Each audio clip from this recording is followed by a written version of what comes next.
꼭 알아야 할 어제의 뉴스. 김관진 전 국방부 장관은 지난 2012년 총선과 대선 무렵 국군 사이버 사령부를 동원해 정치적 댓글을 달게 한 혐의를 받고 있습니다. 국방부는 2012년 약 70명의 군무원을 더 채용하면서 사이버사의 활동을 강화했습니다.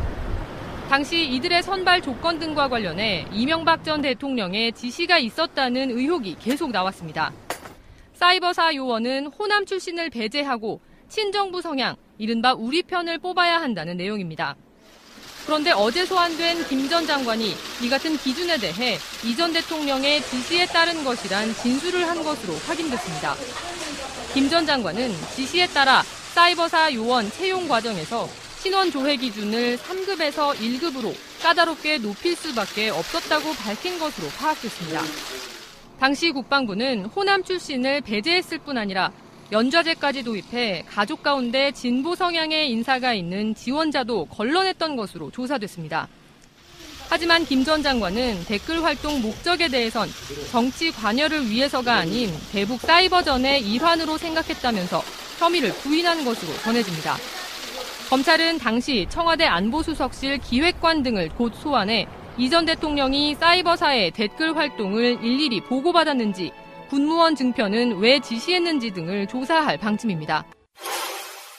트럼프 대통령은 한국 전쟁 때 맺어져 지금까지 이어지고 있는 한미 간 혈맹을 강조하는 것으로 연설을 시작했습니다.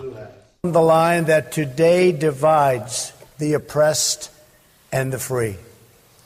And there, American and South Korean troops have remained together holding that line for nearly 7 decades. 이어 이런 동맹을 바탕으로 한국이 이룩한 발전상을 하나하나 언급한 뒤 북한 체제를 강하게 비판하기 시작했습니다. North Korea is not the paradise your grandfather envisioned. It is a hell that no person deserves. 기존 대북 발언이 군사적 옵션 사용 가능성에 집중했다면 이번엔 북한 인권 문제를 지적하는 것으로 북한을 압박한 겁니다. Citizens pay bribes to government officials to have themselves exported aboard as slaves. They would rather be slaves than live in North Korea. 이렇게 트럼프 대통령은 34분 연설 중 24분을 북한 인권 문제와 체제 비판에 썼습니다. 중국과 러시아의 대북 압박 동참을 촉구하기도 했습니다. 책임 있는 국가들이 힘을 합쳐 북한의 잔혹한 체제를 고립시켜야 한다고 주장한 겁니다. 당초 예상됐던 한미 자유무역협정 개정의 필요성 등 통상 관련 압박성 발언은 거의 나오지 않았습니다.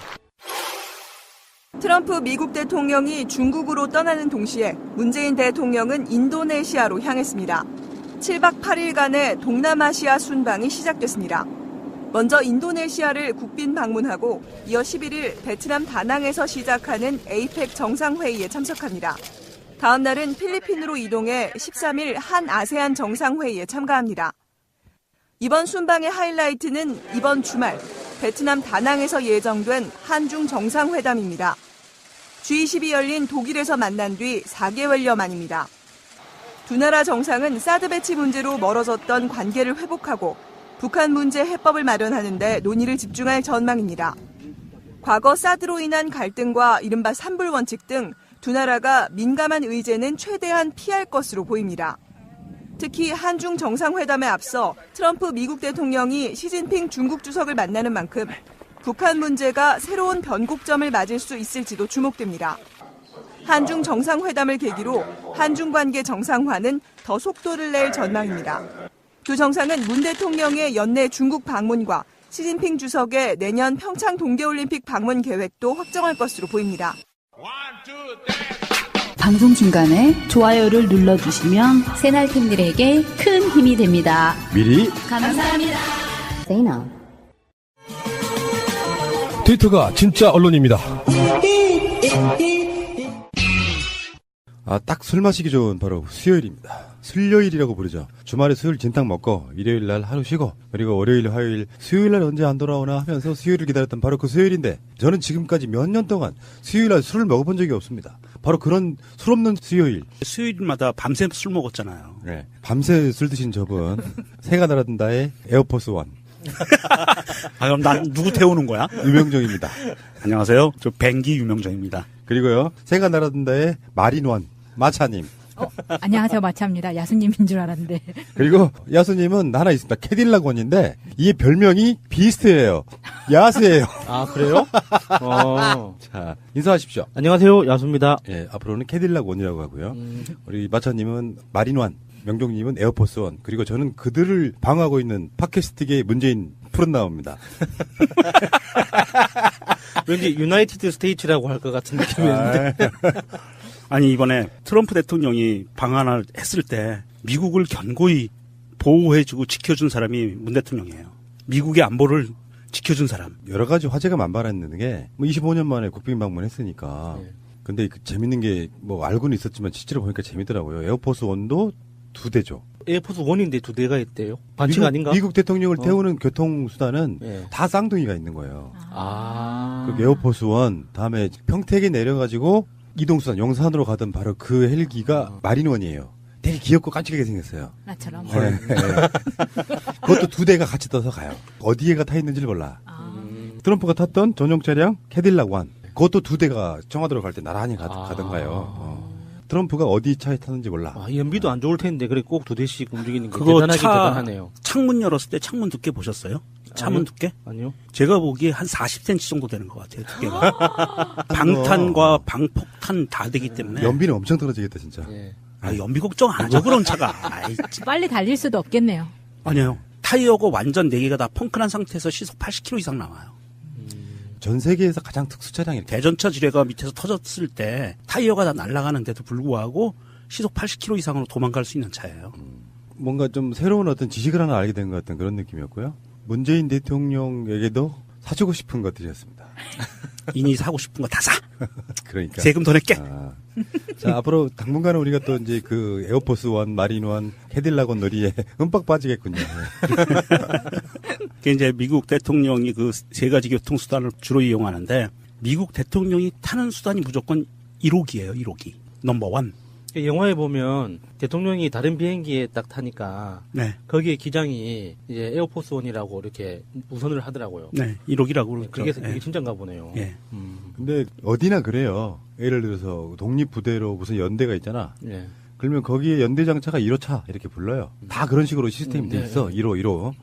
자, 알겠습니다. 그 이야기는 이따가 잠시 후에 하시고요. 일단 우리 새날 달력 이야기부터 잠깐만 하겠습니다. 지금 새날 달력의 진행사항이 매우 순조롭다고. 그리고 이제 10일밖에 남지 않았다고. 맞습니까? 예, 11월 19일이 펀딩 마감이니까 나중에 부당 이렇게 7,000원에 판매를 할 텐데 펀딩 기간이 지나고 나면 그때 구입하셔도 상관은 없죠. 그런데 우리가 이제 보고 싶은 것, 재미있게 하고 싶은 건 이 청취자 여러분들의 얼굴을 보고 싶어서 이렇게 펀딩이라는 핑계를 삼아서 이렇게 모으고 있는 거거든요. 보고 있으면서 지금 정말 재밌습니다. 그 메시지 주시는 것도 제주에서 제육수정님이 우리 아이들이 꿈을 펼칠 수 있는 나라가 되길 바라며 채원아 규원아 사랑한다. 이게 아이들 같아요. 예. 저는 걱정이 되는 게 펀딩이 마감되고 나서 나중에 과연 펀딩하지 않으신 분들이 살 수 있는 여유 수당이 나올까? 나 펀딩하신 분들이 다 가져가고 없을 것 같아요. 그거는 제가 달러빚을 내서라도 충분한 수령을 마련해 놓도록 하겠습니다. 달러빚 얼마 만에 들어보는 이야기인가. 그 재밌는 메시지들을 많이 보내주세요. 지금 저희가 그 달력에 말씀드렸다시피 원래 12장 나오는 건데 24장으로 구성을 하려고 하는데 거기에 그래서 그 촛불 시민들의 얼굴과 메시지를 받고 있는데 그중에서 보내주신 2번째 달림의 메시지를 하나 읽어드릴게요. 쭉 이어지는 더민주 집권 태평성대 하에 3만 번째 에피소드는 광화문에서 지팡이 번개 모임으로 제작됐으면 좋겠어요. 지팡이 번개 모임. 그날까지 푸나님 비롯 새날의 모든 가족분들 건강 못할 만사형통 운수대통하시길 사랑합니다. 고맙습니다. 아이고리야. 3만 번째 에피소드면은 대략 예상되는 시기가 언제쯤 돼요? 1년에 700개 좀 넘게 나오죠. 네. 40년 뒤. 난 그때까지 못 살아. 자, 자, 뭐 어쨌건 전 이제 그런 생각이 들었어요. 정말 새로운 형식의 달력 같이 참여하고 우리 방송도 그런 개념으로 예. 저를 비롯하여 수도시 많은 일반인들이 참여했던 바로 그런 방송이고요. SNS 시대의 기존 미디어들과는 다르게 누구나 방송할 수 있어. 그리고 그 동질감에 조금 기성 방송인들보다 실력이 떨어진다고 해도 그 맛에 그냥 지켜봐 주시고 이런 분들이 저희들 청취자라고 보거든요. 청취해 주신 분들이 다. 그래서 이런 분들이 한국인의 습성 같은 거잖아요. 하긴 해야겠는데 언제 하지 미루시지 말고 지금 당장 이렇게 새날 달력. 여기는 여러 가지 의미가 있습니다. 그러니까 문재인이라는 대통령으로 만든 첫 번째 해이기도 하고요. 그리고 우리 방송의 모토였던 새날이 올 때까지 흔들리지 말자. 그 새날. 그걸 이제 하다 보니 새가 날아든다라는 명명을 하게 됐고요. 다 아시다시피 트위터의 상징인 파랑새. 이런 여러 가지 관점들이 저희들 방송의 어떤 이념과 같이 하고 있기 때문에 많은 분들이 좀 참여를 해주셨으면 좋겠다. 이렇게 말씀드리고 싶습니다. 매진될 때까지 계속 갈고 오겠습니다. 새날이 올 때까지 흔들리지 말자.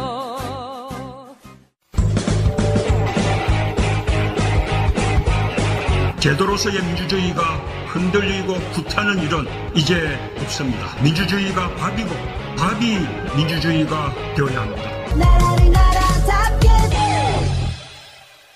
지난주에 일주일 전에 나갔던 바로 두 번째 에피의 후반부에 나왔던 고구마 이야기요. 방송의 어떤 구성상 그 자리에 넣을 수밖에 없었어요. 중간에 끊기가 좀 애매한 내용들이 있어갖고. 근데 이분이 지금 박근혜가 당선되고 세월호 사건 나는 거 보고 도저히 안 되겠다. 이민 가려다가 결국에는 해남으로 내려가셔서 고구마 농장을 하시는데 텃새들이 너무 심해서 캐는 것도 호미로 캐야 되고 그때 5,000평이라고 그랬던가요? 예, 5,000평이요. 같이 캐고 싶어요. 네. 진짜 도와드리고 싶죠. 차라리 네. 우리가 주말에 고구마 캐는 그 유람단 이런 거 하나 모집해서 가서 한 가마씩 사오면 거기 다 틀릴 수도 있지 않을까? 그 체험 관광도 요즘 많이 하는데. 네. 메일 보내주셔가지고 새날 도와줘. 우리 짜자자잔 방송으로 좀 도와드렸는데 한 번 더 소개를 좀 해드리려고 그래요. 왜냐? 이분들이 고구마를 이벤트 상품으로 거셨거든요. 다시 말씀드립니다. 이벤트 참여하실 분들은 이 방송 나가는 다음 에피 제목, 공지 등에 다 제가 올려드려요. 어떻게 참여하는지 문제와 답까지 다 가르쳐드려요. 다만 그 에피소드를 한번 들어봐라. 이런 차원이기 때문에 꼭 클릭은 한번 해보셔야 될 것 같고. 그런데 여러분들이 하실 일은 간단합니다. 이메일 주소만 팟빵 댓글창에 남겨주시면 그걸 취합해서 동시에 이메일을 써드려요. 그중에 가장 빨리 답하신 5분께 고구마 드리겠습니다. 이제 이게 약간 사연이 하나 있어요. 그래서 저희들 한번 먹어보라고. 네. 고구마하고 또 고구마로 만들 수 있는 것들이 있잖아요. 군것질거리. 고구마 말랭이, 고구마 칩, 군고구마, 찐고구마 이런 걸 보내주셨는데 나는 바쁘기도 하고 그래서 박스가 2개 왔는데 고구마려니 하고 냅뒀어요. 한 2, 3일을. 근데 전화가 나중에 와서 뜯어보셨냐고. 봤더니 찐고구마, 군고구마 이런 게 들어있는데 냉장고에 안 들어가고 있으니까 속상하시겠지 이제. 상했을 거라고 생각했는데 네. 그래서 냉장고에 보관해가지고 먹어봤는데 하나도 안 상했어. 걱정하지 마십시오. 마차가 다 먹었어요. 정말 맛있어가지고 제가 고구마를 좋아하기도 하고요. 생각보다 굉장히 간단하게 만들 수 있는 것이기 때문에 전자레인지만 있으면 되고 다이어트 하려고 했는데 고구마 말랭이 때문에 망했습니다. 지금. 전 시골 촌놈이라 심지어 고구마 말랭이를 직접 만들었던 사람이기도 해요. 정성스럽게 썰어가지고 햇빛에 잘 말려요. 근데 그게 고구마 빼떼기라고 하잖아요. 빼떼기요? 말랭이라고 합니다. 아, 말랭이라고. 빼떼기 뭐래요? 빼떼기라고 들었던. 경상도에서. 아, 전라도에서 전라도에서? 예, 빼떼기라고. 한 번도 안 들어봤는데. 시골 출신, 전라도 출신인데 말이야. 빼떼기가 뭐야, 뼈다귀도 아니고. 그래서 그 보내주신 고구마를 지금 보시면 아시겠지만 빨개요. 무슨 색깔이라고 해야 되나요? 그러니까 우리가 흔히 말하면 시골 스타일로 말하면 밤 고구마가 그냥 색깔로 보이는 거. 그 고구마가 7일에서 10일 정도 숙성되면 나중에 그걸 쪄먹거나 그러면 호박 고구마처럼 몰랑몰랑해진다는 거죠. 네. 아마 이게 탄수화물의 어떤 변화 과정 같은 게 있을 거예요. 좀 더 녹는 거라는 생각이 좀 드는데 연대합시다. 그러니까 뭐 이게 무슨 뭐 돈 받고 하는 광고도 아니고 이왕이면 모르는 데 가서 뭐 인터넷 홈쇼핑이나 어디 모르는 데 가서 고구마를 사시느니 이 고구마 가격과 주문 전화 이런 것도 좀 알려주세요. 주문 전화는 010-8750-4795 또는 010-889-9002 여기로 문자로 보내주셔도 주문이 가능하고요. 10kg 택배비 포함해서 3만 원입니다. 싸다. 잘 파는데? 쇼호스트 시켜야겠네. 그럼 먹는 역할은 누가 해야 돼요? 24시간. 제가 이 고구마를 보면서 느낀 게, 이번 트럼프 방한한 것처럼 짧고 굵다. 두 번째, 문 대통령처럼 잘생겼다. 그런 거 딱 오네요, 감이. 그리고 마린원처럼 귀티 난다. 그러게. 자, 그 해남에서 편지 주셨던 최혜정님의 메일 일주일 만에 다시 한번 알려드렸고요. 고구마 필요하고 또 이제 웬만한 가정에서는요, 요즘에는 아이들을 위해서 과자 같은 거 잘 안 먹이려고 해요, 엄마들이. 네. 저 남도에서 정성껏 1년 동안 키운 고구마를 겨울 간식으로 좀 하실 분들은 아까 마차님 읽어주신 그 전화번호와 계좌로 좀 주문해 주시기 바라고요. 우리가 이벤트로 퀴즈 문제를 내서 5분께 이 고구마 5박스를 보내드리겠습니다. 자, 다음 에피소드에 나가는 문제 집중하시기 바라고요. 나는 가오 빠지게 이벤트 참여 안 해. 직접 사 먹을 거야 하시는 분들은 아까 알려드린 전화번호, 팟빵 새가 날아든다 공지사항에도 연락처 계좌번호 다 들어있습니다. 자, 잠시 후에 다시 오겠습니다. 김관진 전 국가안보실장이죠. 국방장관이기도 했고 검찰에 가서요, 이명박 전 대통령에게 보고하고 지시를 받은 사실을 인정했습니다. 간단히 말하면 이명박이 댓글이네 사이버산의 이런 작업에 실질적으로 주도했다는 가장 중요한 증언이 나와버린 거예요. 이명박은 빠른 시일 안에 포토라인에 서야 되는 상황이 됐습니다. 지금 원세훈은 그까지 불고 있지 않잖아요. 김관진이 불었다는 얘기죠. 그러면 이명박이 생일날 구속영장이 청구될 수 있겠는데요, 시간상? 그러네. 12월 19일 얼마 안 남았어요. 꼭 대선일 즈음 해가지고. 생일이 것이. 내 생일이다. 아니, 이게 김관진이가 검찰에 들어갈 때 굉장히 기세등등하게 들어갔거든요. 예, 저도 봤어요. 이게 너무 의미 없어가지고. 사이버사는 국가와 민족을 위해서 할 일을 했을 뿐이다. 자유 대한민국의 마지막 보루를 지키기 위해서 열심히 일했다 이렇게 이야기를 하더라고요. 그 들어가고 나서 검찰이 내미는 서류들 보니까 뜨거운 모양이네. 방법이 없다, 이제는. 살아야 되겠다는 결론을 내린 것 같습니다. 잘 생각했어요. 처음부터 이게 거짓말을 하기 시작하면은 정말 힘들어지거든요. 사이버사가 2012년 총선과 대선을 앞두고 댓글 공작 등 정치 개입에 대해 이명박 전 대통령이 알고 있었다는 정황. 이 전 대통령에 대한 검찰 수사가 초읽기에 들어갔다. 이겁니다. 이명박 대통령이 주도했다는 건 사실 세상 누구나가 다 알고 있는 일인데 직접적으로 이명박 대통령한테 지시를 받았다거나 그렇게 말을 한 사람들이 지금까지 없었죠. 그렇기 때문에 검찰은 수사를 못했던 거죠. 이명박을 이제 포토라인에 세울 수 있게 됐다 이렇게 말씀드리고 싶네요. 그 이야기는 다른 에피소드에서 좀 더 자세히 다루도록 하겠습니다. 제가 MB의 아바타입니까? 아니면 아니라고 본인이 해명하십시오. BBK라는 투자 자문회사를 설립을 하고 여러분 이거 다 거짓말하는 걸 아시죠?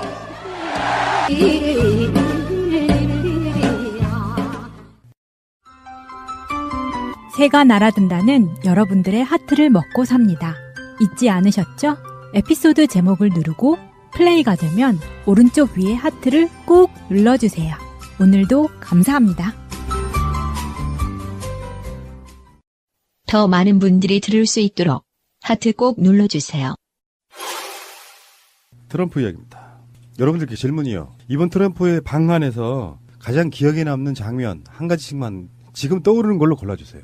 할머니 안아주신 그 위안부 할머니 있죠. 그 자체가 기획력 그리고 그 메시지 이런 것들이 굉장히 좀 압축적으로 보여져서 좋았어요. 명종님은요? 저는 트럼프가 청와대에 들어가는 입구에서 전통 군악대들이 영접을 했잖아요. 그러니까 어가 행렬이 지나갈 때 옛날 조선시대 때 군인들이 장수들이 이렇게 호위하면서 가듯이 아까 그 캐딜락 원을 호위하면서 들어갔거든요. 그 장면 보고 정말 멋있다. 예, 좀 뭔가 폼 난다고 해야 되나? 이게 전 세계 어디에다 내놔도 진짜 이게 뭐 영국 왕실 부럽지 않은 전 세계 어디에다 내놔도 빠지지 않는 의전 행사 같아요. 그래서 멋있었어요. 굉장히 멋있었어요. 저는 트럼프를 정치인으로 본 게 아니라 항상 미국의 연예인, 비즈니스맨 이런 걸로 봤었기 때문에 멜라니아 역시 저한테는 그냥 모델 같은 그런 느낌인데 이번에 멜라니아가 와서 원래 은둔의 퍼스트레이디라고 하잖아요. 정말 많이 웃는 모습이 보이는 거예요. 그 중에서 하나가 그 샤이니의 민호랑 같이 있는데 이제 이걸 뭐 보도들은 급식 외교라고 해가지고 중학생 애들이 와서 지금 계속 돌아다니는 짤방이 있어요. 보셨는지 모르겠는데 여자애 둘이서 이렇게 뒤에 멜라니가 있다고 멜라니아 이렇게 했는데 딱 보고 그 누구야 하고 했는데 그 가르쳐준 여자애가 그 뒤에 이민호가 다시 오니까 이민호를 보고 애가 너무 놀라는 거야. 그래서 뒤를 돌아봐 하고 자기 옆에 있는 친구한테 얘기했고 그 친구가 뒤를 돌아보자 얘가 너무 놀래가지고 멜라니아를 봤을 때와는 전혀 다른 반응으로 민호를 보고 얘가 그 자리에서 주저앉아버리는 거예요.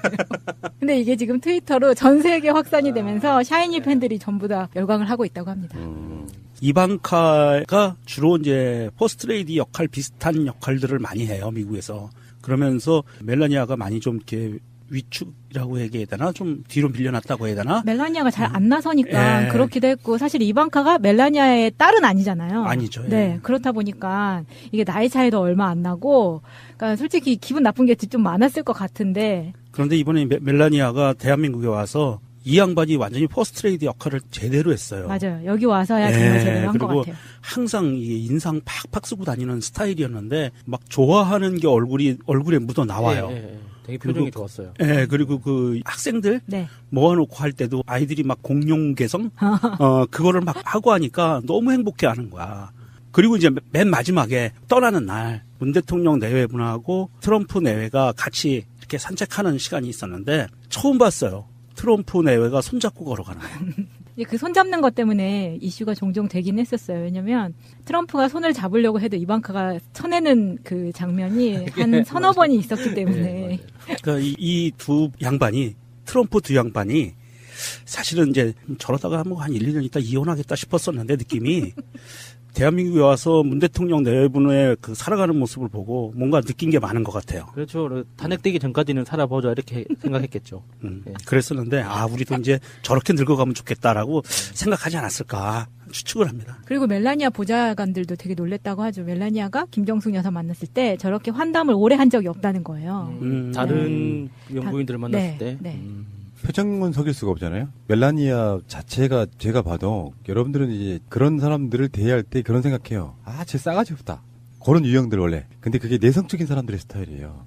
어떻게 반응해야 될지 모르는 사람들이 있죠. 속마음이 여리고 착한 사람들의 스타일이기도 해요. 멜라니아는 모르긴 해도 성령 과정은 잘 모르겠지만 어렸을 때부터 남자들의 선망의 대상 중에 하나였을 거예요. 미모나 키아 이런 것들로 봤을 때. 오히려 사람들로부터의 많은 어떤 교류한 그런 스타일이 아니고 상당히 혼자 외로웠을 가능성이 되게 높아요. 맞아요. 굉장히 내성적이에요. 네. 더군다나 이제 자기가 생활했던 모델 같은 그런 느낌이 아니고 세계 제1위 국가의 영부인이 됐다고 하는 것은 상당히 곤란했을 거라고 생각이 들어요. 부끄럽고. 그러니까 그 트럼프랑 결혼할 때 이 남자가 대통령이 될 거라고는 상상도 못했을 거 아니에요.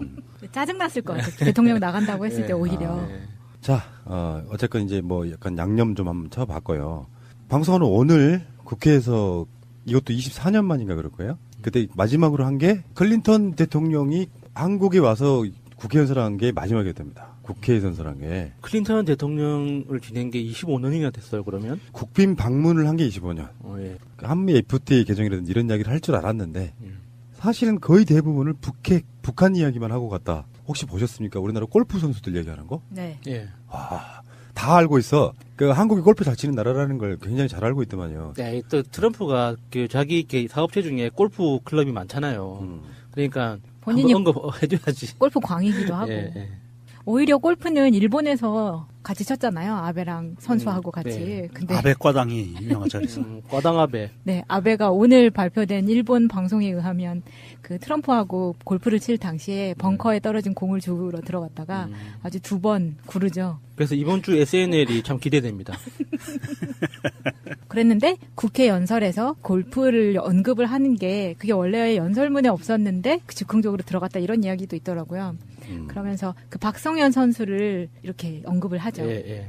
일단 한국 전쟁, 혈맹 요거 중요하죠. 미국 입장에서는 우리들이 혈맹이야. 지금 묘하게 지금 되어 있는 게 문재인 대통령이 살짝 비틀어서 아베 좀 왕따시키고 미국과의 어떤 혈맹을 강조하고 있는 거하고 맞는 건데 미국은 입장에서는 혈맹 이야기하고 다음에 한국의 경제의 기적, IMF 극복, 뭐 골프 이런 이야기 좀 운으로 좀 띄워놓고 나서 나중에는 다 북한. 뭐 평화, 뭐 북핵 이런 이야기 하는데 생각보다 그게 세지도 않았다고 해요. 그러니까 한국에 와서의 국회 연설 같은 경우는 예상했던 것보다 훨씬 수위가 낮아졌다. 예. 공교롭게도 한국이 했던 환대 이런 것들이 먹히는 게 아닌가요? 예를 들면 저 평택까지 문 대통령이 예고도 없이 나갔다 뭐 이런 거 이런 것들이 예전에 미국에서 트럼프와 만났을 때 그 느낌과 연장선상이 있는 것 같아요. 그러니까 트럼프는 이번에 가장 좋은 메시지를 주고 간 게 노스키피였잖아요. 코리안 패싱이 아니고 노스키핑 이거였잖아요. 노스키핑 코리아. 그러니까 문재인 대통령한테는 노스킵이라고 하는 코리아 패싱이 아니라고 하는 메시지를 딱 줌으로써 문재인 대통령이 얻을 수 있는 일단 최대치를 저는 얻었다고 봐요. 그게 가장 중요한 키워드라고 보고 다음에 이제 한미 FTA보다는 무기 제대로 장사했죠. 예. 사실 트럼프가 당선된 1년 이래로 1년 됐는데 외국 정상들과 만나서 어떤 기자회견이라든지 할 때 돌발 발언을 안 한 건 이번이 유일해요. 예정된 것만 딱. 예. 무슨 뜻이냐면 일본에서도 돌발 발언을 했거든요. 그래서 아베가 완전히 궁지에 물렸는데 우리나라에서는 어느 정도였냐면 국회에서 연설을 하기 직전에 연설문을 고칩니다. 수정을 하는데 이것이 과거라면 수정 없이 돌발 발언으로 갔을 텐데 미리 수정을 하고 연설문에 있는 내용을 이야기를 했다는 거예요. 무슨 말씀이냐면 트럼프가 사실 그동안 대통령이라는 어떤 지위에 맞는 행동을 하지 못하는 사람의 격이 떨어지는 약간 그런 모습들을 보여주다가 뭐 이건 자화자찬일 수도 있지만 대한민국에 와서야 비로소 제대로 된 격을 갖추는 대통령의 모습을 갖춰나가는 거 아닌가 하는 싶기도 하고요. 그리고 이렇게 준비된 멘트를 따박따박 끊어내고 갔다는 것은 우리가 계속 걱정을 했던 거는 저 트럼프가 혹시 뭔 사고를 칠지 몰라서 항상 걱정을 했거든요. 1박 2일 동안 정말 TV를 보면서 조마조마했어요. 제가 혹시 뭔 뻘짓을 할까? 뭐 만약에 대놓고 뭐 이상한 소리 하면 이거 완전히 이상해지잖아요, 분위기가. 그래서 걱정을 많이 했는데 다행히 그런 돌발 행동이나 돌발 발언이 없었다. 오히려 같이 기자회견할 때, 문 대통령하고 기자회견할 때 문 대통령의 발언에 대해서 첨언을 해서 다시 자기가 설명해주는 이런 모습들을 보고 또 문 대통령도 또 한 번 그랬어요. 트럼프가 대답한 거에 대해서 문 대통령이 다시 보조 설명을 해주고 이런 모습들이 아 정말 너무 화기애애하다. 둘이 아주 코드가 잘 맞는구나 이런 걸 느꼈습니다. 그러니까 어쩌면 문재인 대통령은 요리사, 미치광이 요리사 이런 거 있잖아요. 미치광이 또 뭐예요? 이게 이런 게 있어. 그러니까 미치광이를 다루는 요리사. 사실은요 이게 공격 지점과 비판 지점이 있고 칭찬할 지점들이 다 있어요. 외교에는 손해 보는 게 있고 이득 보는 게 있는데 예를 들어서 무기를 구입한다고 하는 것도요. 그게 그걸로 끝나는 게 아니라 전작권 환수랑도 연관이 있는 겁니다. 그러면 밀접하게 연관이 그리고 이제 뭐 캠프 험프리스를 직접 갔잖아요. 거기 캠프 험프리스가 여의도 면적이 한 5배인가 10배인가 그래. 거기에다가 전 세계 미군들이 사용하는 캠프 기지 중에 가장 현대식 시설로 지어놓은 거예요. 트럼프가 한 말이 있어요. 아 정말 시설 좋다고 했는데 결론적으로 말하면 그게 무기랑 연관이 있는 얘기예요. 결국 한국을 위한 기지지 미국을 위한 기지는 아니다 이런 거거든요. 그렇게 말을 했죠. 예. FTA 가이라고 김현정 교섭본부장하고 악수할 때는 좀 길게 했다 그랬잖아요. 네, 길게 했습니다. 다른 사람보다 길게 하면서 당신이 FTA 담당자냐 이렇게 물었다고 하죠. 네. 그러니까 FTA 이야기는 실무선에서 계속 이야기가 될 거예요. 근데 트럼프는 이제 일종의 자기 나라 무기 판매하는 것과 문재인 대통령과의 우호 설린 관계와 이게 이런 거 있어. 지금 문재인 대통령의 스탠스는 저펜 패싱하고 트럼프랑 직거래하고 중국과 이야기하겠다. 그래서 살짝 일본을 왕따 놓는 느낌. 사드 문제를 어느 정도 풀었기 때문에 중국과의 거리가 일본보다는 훨씬 가깝잖아요.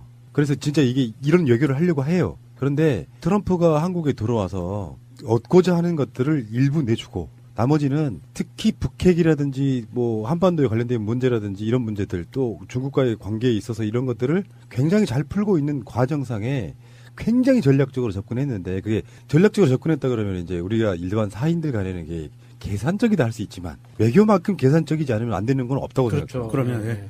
캠프 험프리스 혹시 가보신 분? 저요. 진짜? 저는 사촌 동생이 거기에 미군이었어요. 아예 웨스트 포인트 졸업해가지고 그러니까 미국에서 낳고 자란 애라서 그래서 우리나라에 발령을 일부러 신청을 해서 왔을 때 이모랑 해서 따라갔었는데 들어가면요. 어떤 미국의 어떤 도시에 온 것 같은 느낌이에요. 그냥 우리나라가 아예 아니에요. 쓰이는 통화나 뭐 하다못해 표지판, 가로등 이런 것들까지 전부 다 우리나라랑 완전 달라요. 저는 좀 약간 뭔가 배신감 비슷한 이게 뭐지? 이런 생각이 좀 들긴 했었거든요. 안 가봐서 개념은 없는데 여의도보다 뭐 몇 배 넓다고 하니까 거기에 한마디로 말하면 계획도시가 하나 있는 거잖아요. 기지도 그렇죠, 있고. 그렇죠. 그러니까 에어포스원에 내려가지고 오산에 내려갔고 마린원으로 이동을 하는데 원래 계산은 평택에서 오산까지 가서 바로 내리는 걸로 했는데 비행기가 뜨고 나서 우와 좀 돌아보자 이렇게 해가지고 지연된 시간이 한 40분 지연됐다 그러죠. 아 네. 평택 기지를 돌아보는 그 시간. 예, 그 캠프 험프리스는 중간 기착해서 잠깐 들르는 용도였었는데 트럼프가 거기를 둘러보고 싶어해서 40분간 그 기지를 상공에서 본 거예요. 구경을 하고 그리고 용산으로 오는 바람에 대통령과 대통령이 만나는 청와대에 들어가는 시간이 40분을 지각을 했어요. 뭐야, 이거는 결례 아닌가요? 결례인데도 우리 입장에서 보면 예. 우리 입장에서 보면 그 트럼프의 그 행동이 사실은 그 행동 하나로 트럼프가 1박 2일 동안 왔다가 가는 모든 결과를 유추해 볼 수 있는 거예요. 이렇게 생각하면 돼요. 내가 큰 무슨 저택에 살아. 근데 내가 응접실에서 맞을 시간이 10시라고 하면 손님 입장에서는요, 대문까지만 일단 들어오면 되는 거예요. 약속 시간에 들어오면 되는 거라고. 그래서 정원 잘 만들어진 거 좀 둘러보겠다는데, 그거랑 똑같은 개념이라고 저는 생각이 들고요. 네, 그럼 마음 풀게요. 트럼프가 평택 기지에서 받았을 그 느낌은요, 40분이라는 시간 동안 비행을 하면서 헬기로 마린원으로 상공을 비행하면서 그 기지를 봤다는 것은 굉장히 본인도 놀랐을 거예요. 그렇죠. 말로만 들었는데 이 정도의 규모와 이 정도의 시설로 돼 있구나. 여기에 90%를 한국이 냈구나. 아마 이게 머릿속에 각인이 됐을 거고, 그럼에도 불구하고 본인은 험프리스를 떠나기 전에 이야기를 할 때 결론은 그래도 이게 험프리스는 한국인을 지키기 위해서 만든 거 아니냐라고 이야기를 해놓고 뜨고 보니까 다른 거야. 그 말이 야, 니들 지키려고 만든 거야 이렇게 화낸 게 아니고 결국은 한국을 위한 거잖아 이렇게 말하는 거고, 저는 이렇게 봐요. 너무 트럼프를 정상적인 캐릭터의 범주를 지금 몰아가고 있는 것 같아요. 마음 풀게요. 아니, 이번에 1박 2일 와서 본 것을 보면 굉장히 정상적인 대통령이에요. 이번에는. 그러니까 미치광이 전략이라고 하는 게 판을 흔들어 보겠다 이런 거라고 저는 보거든요. 원래 미친놈이라기보다는 전체적인 판을 좀 한번 흔드는, 무식하기만 해서 그런 게 아니라 나름대로 전략이 있을 거 아니에요. 예, 그렇게 바라보는 게 예. 맞는 것 같고, 진짜 미치광이라고 해도 그렇게 바라봐야 됩니다. 왜냐하면 우리는 미국을 대하는 입장이 갑이 아니기 때문에 그래요. 맞춰주는 수밖에 없지. 지금 트럼프 와서 뭐 트럼프 반대 시위도 있었고 뭐 환영 시위도 있었고 여러 가지가 있었는데, 바라보는 관점은요, 가장 중요한 건 저는 국익이라고 생각하고요. 뭐가 더 이익이냐. 이쪽도 이익이 있을 수 있고 저쪽도 이익일 수 있는데, 양쪽을 택일해야 됐을 때 1%라도 이익이 많은 쪽을 택하는 게 맞아요. 그게 저는 외교의 가장 기본이라고 생각합니다. 그리고 이런 건 있죠. 국정원 같은 걸 이용해서 온갖 사찰하고 온갖 공작질하던 정부가 자기네 지지율을 올리려고 미국에 뭘 퍼주는 개념하고 좀 다르다고 생각해요. 민주정부라고 하는 것이 뭐 기존에 있던 이명박근혜 정부보다 원래 순수해, 이런 관점에 바라보는 문제가 아니고, 자기 정권을 지키기 위해서 외교도 써먹는 사람들의 관점하고 저는 분명히 다르다고 생각해요. 결이. 네. 그런 지점을 우리가 이해를 해야 될 것 같고요. 트럼프가 좋아서 빨겠습니까? 솔직히 말하면. 우리는 방송으로서 그런 얘기를 꼭 드리고 싶은 거예요. 트럼프가 어떻다가 아니라 트럼프를 어떻게 요리해 가는가. 트럼프 요리사로서의 문재인 대통령 또는 정부의 외교력을 한번 보는 거죠. 그래서 사실 그 대한민국 입장에서 보면 문재인 대통령이 전시작전권을 조기환수하겠다라는 이미 천명도 했고, 그런 상태에서 대한민국의 그 전시작전권을 가져오게 하려면 반드시 필요한 자산 중에 하나가 전략자산이 정찰기예요. 군사위성, 정찰기, 그 다음에 대북 타격 능력, 요 세 가지가 꼭 필요해요. 그런데 이 세 가지 중에 지금 트럼프가 우리나라에 와서 약속을 한 게 이거죠. 미사일 탄두 중량 완전 해제. 이거 뭐냐 하면 우리는 이제 미사일 발사체를 마음대로 개발할 수가 있어요. 사거리 개념으로 아니라 무게 개념으로 가면 얼마든지 개발할 수 있고요. 이거는 우리가 일반적인 탄두를 중량을 늘리면 핵탄두에 버금가는 능력을 갖출 수 있는 이제는 자격이 된 거고요. 첫 번째가. 두 번째는 정찰기를 우리가 미국으로부터 구매할 수 있게 됐어요. 이 정찰기 중에 지금 첫 번째로 손꼽히는 게 이제 조인트 스타즈라는 정찰기인데, 이게 몇 번에 업그레이드 돼가지고 지금 현재 나와 있는 버전은 얘가 서울 쪽에서 상공으로 뜨면 북한 전 지역을 커버할 수가 있어요. 북한 전 지역의 지상에서 움직이는 모든 것을 커버할 수 있어요. 그만큼 정찰 능력이 뛰어나고, 그래서 굉장히 중요하다. 그리고 핵 추진 잠수함에 대한 아마도 기술 이전이나 도입이 가능할 수도 있다. 예. 여기까지 하면 우리나라가 전시작전권을 가져오는 데 있어서 기본 바탕이 되는 군사력은 이미 이제 준비가 되는 거예요. 이미 전시작전 통제권은 가져오기로 트럼프 합의가 돼 있습니다. 네. 예. 잠시 후에 다시 오겠습니다. 자, 그리고 두 번째는요, 이용수 할머니예요. 아까도 여사님도 잠깐 이야기를 했지만, 보시기에 트럼프가 약간 떨떠름했다고 느끼세요? 멍하게, 그러니까 정확한 상황인지는 못한 상태에서 이게 나쁜 건 아니다라는 그 정도 계산만 가지고 움직였던 것 같아요. 저는 조금 다르게 봐요. 속을 잘 모르니까 한번 한번 들어보시다. 저 같은 경우에는 미리 뒤에서 실무진들 간에 이야기가 충분히 오갔을 거라고 보고요. 왜냐하면 문재인 대통령이 그렇게 내세울 만한, 뭐 홍준표도 나왔잖아요. 홍준표도 나왔고 그러면 누구 이렇게 와 있다. 저 사람이 누구다. 그리고 뒤에서 계속 얘기를 해줬을 거예요. 미리 조율도 돼 있고 조율하지 않고 그렇게 갑자기 들이밀 끌어서 포옹하게 하는 건 결례거든요. 허그한 사람이 유일하잖아요. 그렇죠. 이용수 할머니. 예. 네. 그러니까 허그한 것도 문재인 대통령이 허그하고 나서 이제 그걸 따라해서 했는데. 네, 약간 이런 것도 있잖아요. 그 전에 이방카한테 지금 한 550억 밀어줬잖아요. 그것 때문에 말이 많았잖아요. 그러니까 한 10배를 준 거잖아요. 우리 위안부에 준 거에 비해서. 자기 딸이 일본에 가서 그만큼 받아왔기 때문에 그거에 대한 약간 미안한 마음이 있지 않았을까? 내가 너무 트럼프를 너무 사람으로 본다. 이게 대통령이라는 국가 수반이 어디에 가서든지 누구와 만나서 누구와 무슨 말을 하는 거는 100% 전술적이고 전략적이에요. 그냥 이루어지는 게 없어요. 그래서 이용수 할머니와 포옹을 했다는 것은 미리 이거는 준비된 거예요. 그건 그렇죠. 당연히 준비된 거고 모두하고 다 악수하는 것도 아니잖아요. 네. 그러니까 악수를 대표적으로 한 사람들이 선정함에 있어서는 분명히 트럼프도 알고 있었을 것 같고 문제는 트럼프 의중은 하나도 안 중요하지. 어떤 사진이 찍혔느냐가 중요하죠. 그러면 그러니까 아까 말한 그 이방카와 아베 그 뭐 돈 받은 거 지원해준 거 이런 거에 대한 반대 우리가 느끼기엔 되게 시원하잖아요. 네. 아베 정권은 전 세계적으로 욕을 처먹으면서도 미국의 비호 아래 위안부 문제 같은 걸 덮으려고 한단 말이에요. 또 이런 것도 있어. 유네스코 같은 경우에 미국이 지원 안 하겠다고 트럼프가 틀어버렸어. 그래서 제1지원국이 일본이 된 거예요. 그래서 위안부 뭐 관련한 이런 것들이 세계 문화유산 같은 게 선정이 안 된다거나 이런 방식으로 지금 굉장히 밀리고 있는 형국이긴 하거든요. 근데 트럼프가 위안부 할머니 중에 대표적인 분이죠. 사실 이용수 할머니는 얼굴급이시잖아요. 네. 이분을 만나게 해줬다는 것 자체만으로도 사진 찍혔다는 것만으로도 일본이 느끼는 그 뭐랄까 불안감, 당황함, 불안함은 아닐 것 같고 당황스러움. 네, 그래서 지금 뭐 정부와 일본 정부와 언론이 지금 난리가 났죠. 네, 난리가 났어요. 그러니까 문재인 대통령이 그걸 의도했는지 안 했는지 모르겠지만 그 전에 있었던 한미일 동맹은 안 한다, 아니다라고 말한 그 이유가 바로 여기에 그 답을 한번 샘플로 보여준 게 아닌가 싶어요. 일본은 그냥 패싱, 요 느낌이야. 문재인 대통령이 일본과 우리가 명확하게 해야 될 부분이 이겁니다. 일본과 군사동맹 아니다.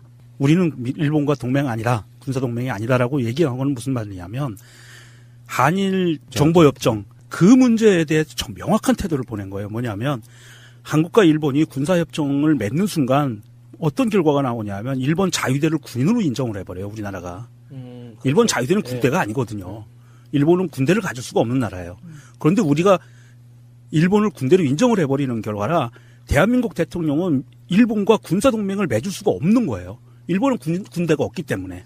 그러니까 문재인 대통령의 생각을 이번에 내가 확실하게 느낀 거는 정부가 들어서고 나서 국정교과서 폐기됐죠.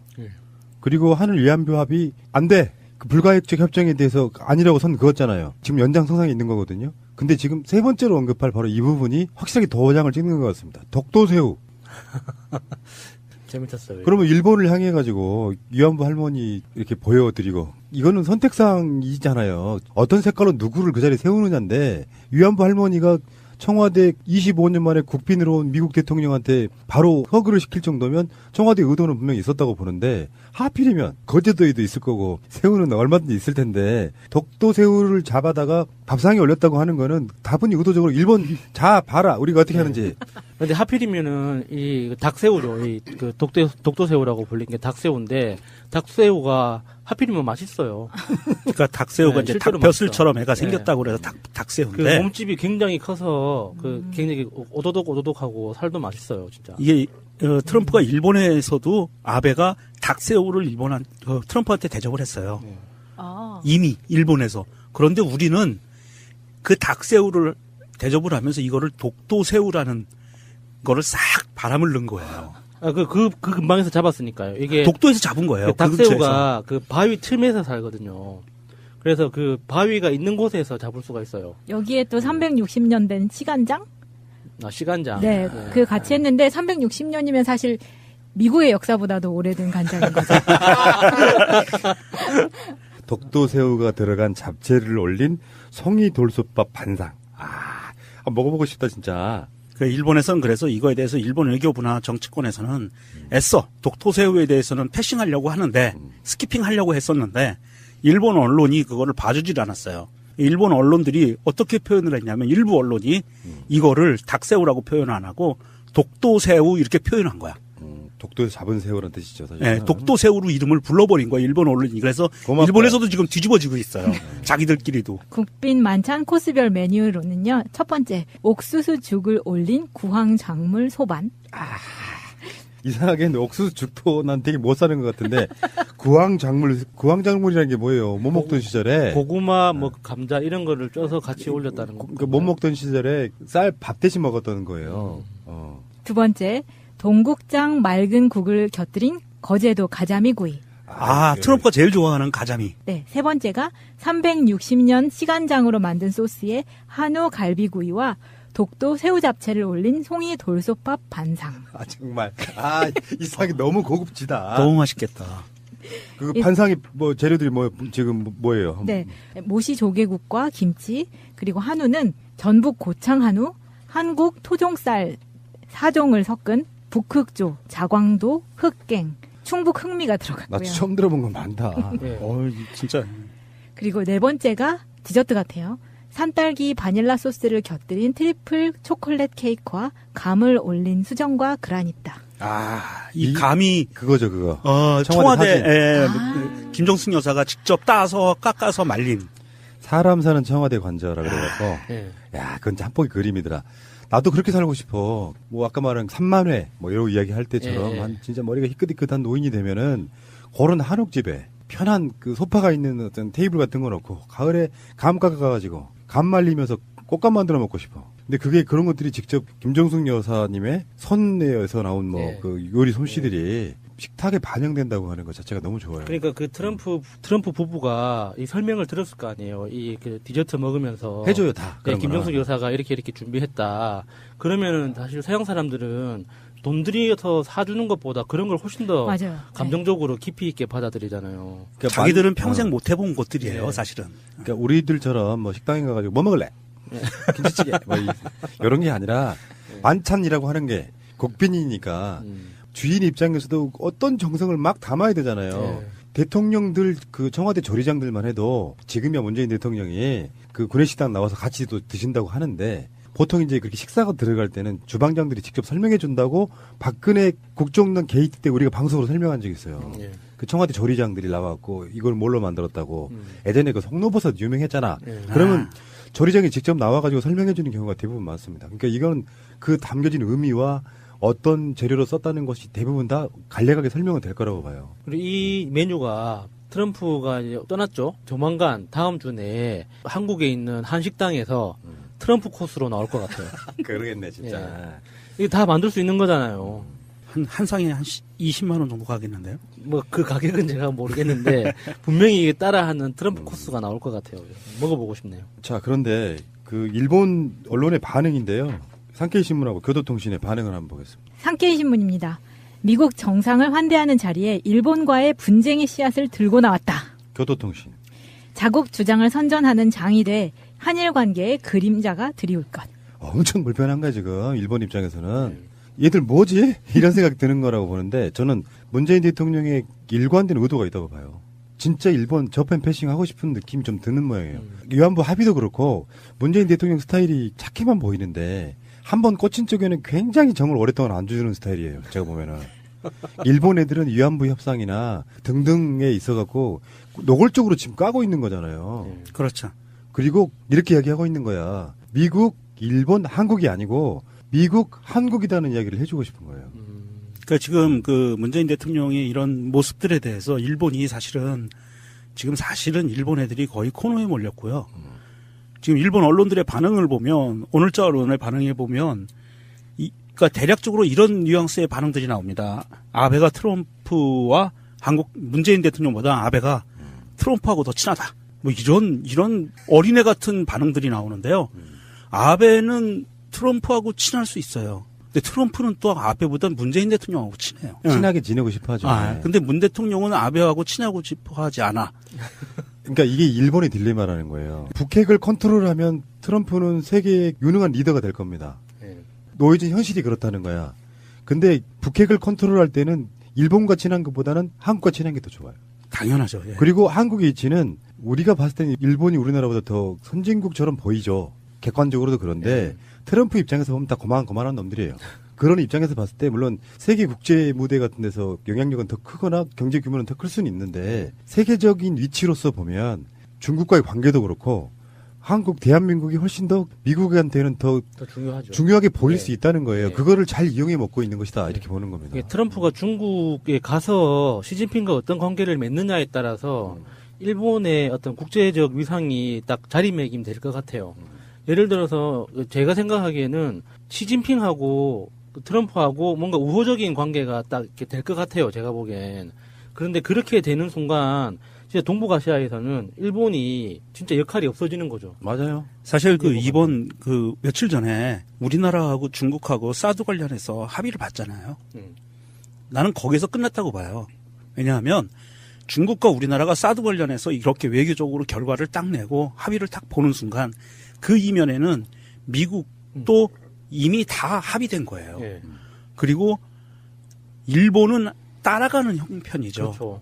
그래서 이번에 아베가 트럼프한테 당한 것처럼 미국의 노예적인 입장으로 변해버린 거예요. 이제는 공식적으로. 노예적이 아니라 노예던데요. 노예가 된 거죠. 그러니까 이게 역사적 위치 때문에 그래요.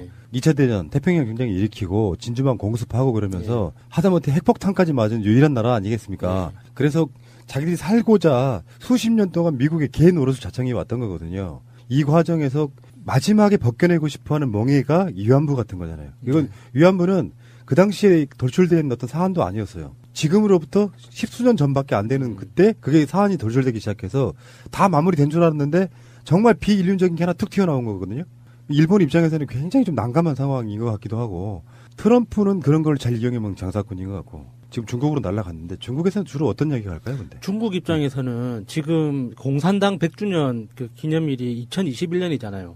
2021년까지 미국하고의 관계에서 이게 서로 평화조약을 맺을 거라고 봐요. 2021년까지 중국한테 필요한 건 자기 계획대로 모든 걸 하는 그 시진핑 집권 하에서 계획대로 모든 걸 이루어내는 게 중요하지 괜히 최강대국이라고 주장하는 미국의 신기를 건드려서 국제적인 분란을 만들어서 중국한테 이룰 게 하나도 없거든요. 시진핑 입장에서. 그러니까 일종의 평화조약을 맺을 거라고 봅니다. 암묵적인. 그래서 네 1등 해 그래. 미국이 1등인 거 인정? 이렇게 0.5, 나 0.5 해줘.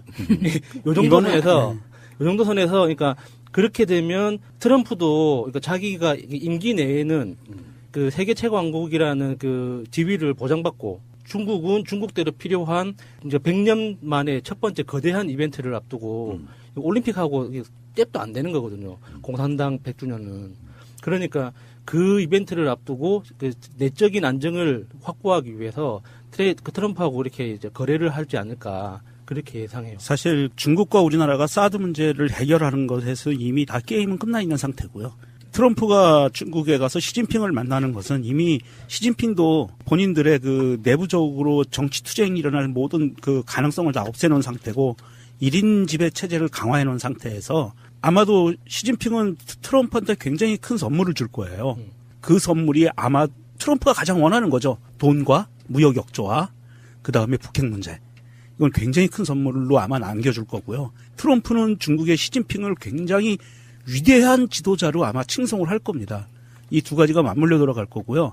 제가 보는 견지에서는 아마 중국도 우리나라와 일본 만만치 않게 트럼프를 환대하기 위한 준비를 하는 걸로 알고 있어요. 11월 8일 오늘인가요? 네. 트럼프 취임 1주년이라고 그랬잖아요. 트럼프의 지지율이 35% 이하예요. 역대 최저라고 하더라고요.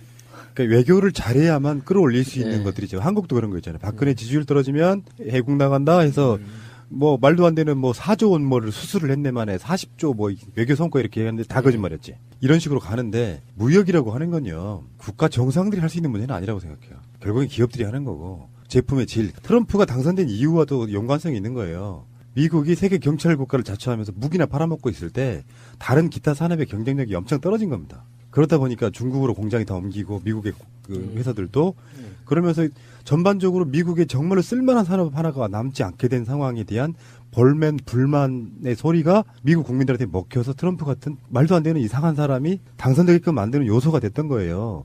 뭐 그런 측면하고 사실 북핵은 트럼프한테는 중국을 쫓기는 좋은 소재지만 김정은이 그렇게 해줘야만 자기 존재가 더 부각되는 측면이 있어서 여러 가지로 뭐 그런 부분이 있는 거고 진짜 미치광이 한 명만 짧게 소개하고 이 방송 끝내겠습니다.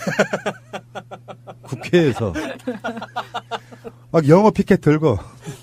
걔 무슨 영어 뭔지 알까? 곰돌이 아저씨 너무 무리했어요. 너무 많이 굶어가지고 지금 제정신이 아닌 것 같아요. 조원진 의원이 미치광이처럼 나타나서 피켓을 들고 한미동맹 강화 여기 뒤에다가 그걸 왜 붙여? 죄 없는 박근혜 대통령을 즉각 석방하라.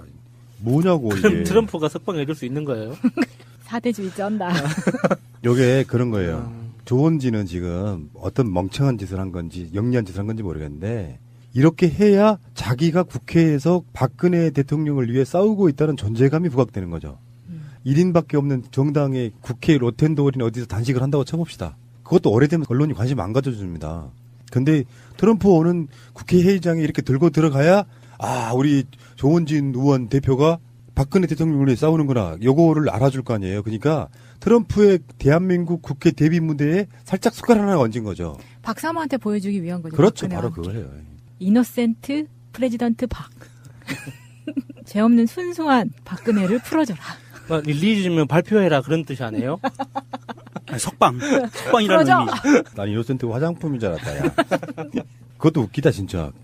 그러니까 박근혜 대통령이 화장품을 발라줘? 그러니까 이런 의도를 보지 않고 조원진의 행동만 놓고 보면 참 부끄러운 일이에요. 그렇지 않으면 미국 대통령이 어떻게 석방시켜줄 것도 아니고 왜 이런 자리에 나와야 되냐고. 언론 타려고. 텔레비 나오려고. 근데 릴리즈 이노센트 프레지던트 박 이걸 한국 사전 중심으로 해석을 다시 하면 순수한 대통령 공언을 발표해라 이렇게 해도 됩니다. 구글 번역기 돌리면 그렇게 나와요?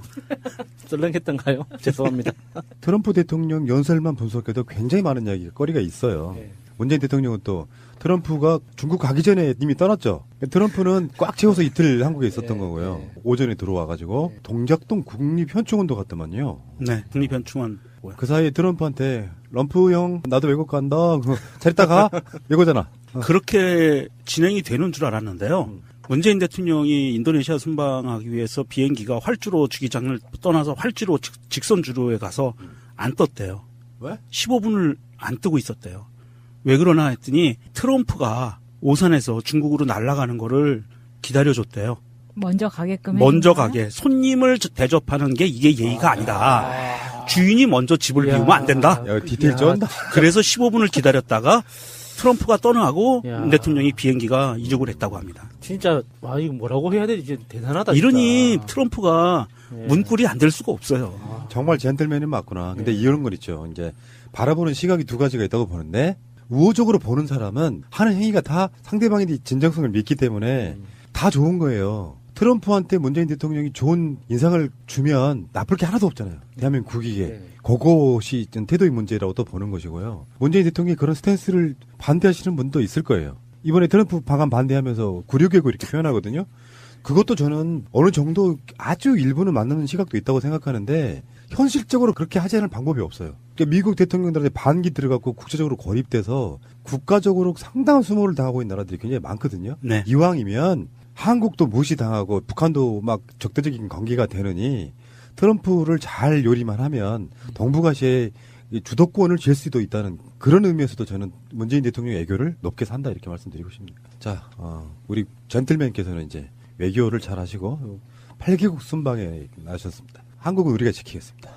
가자. 굿바이 트럼프.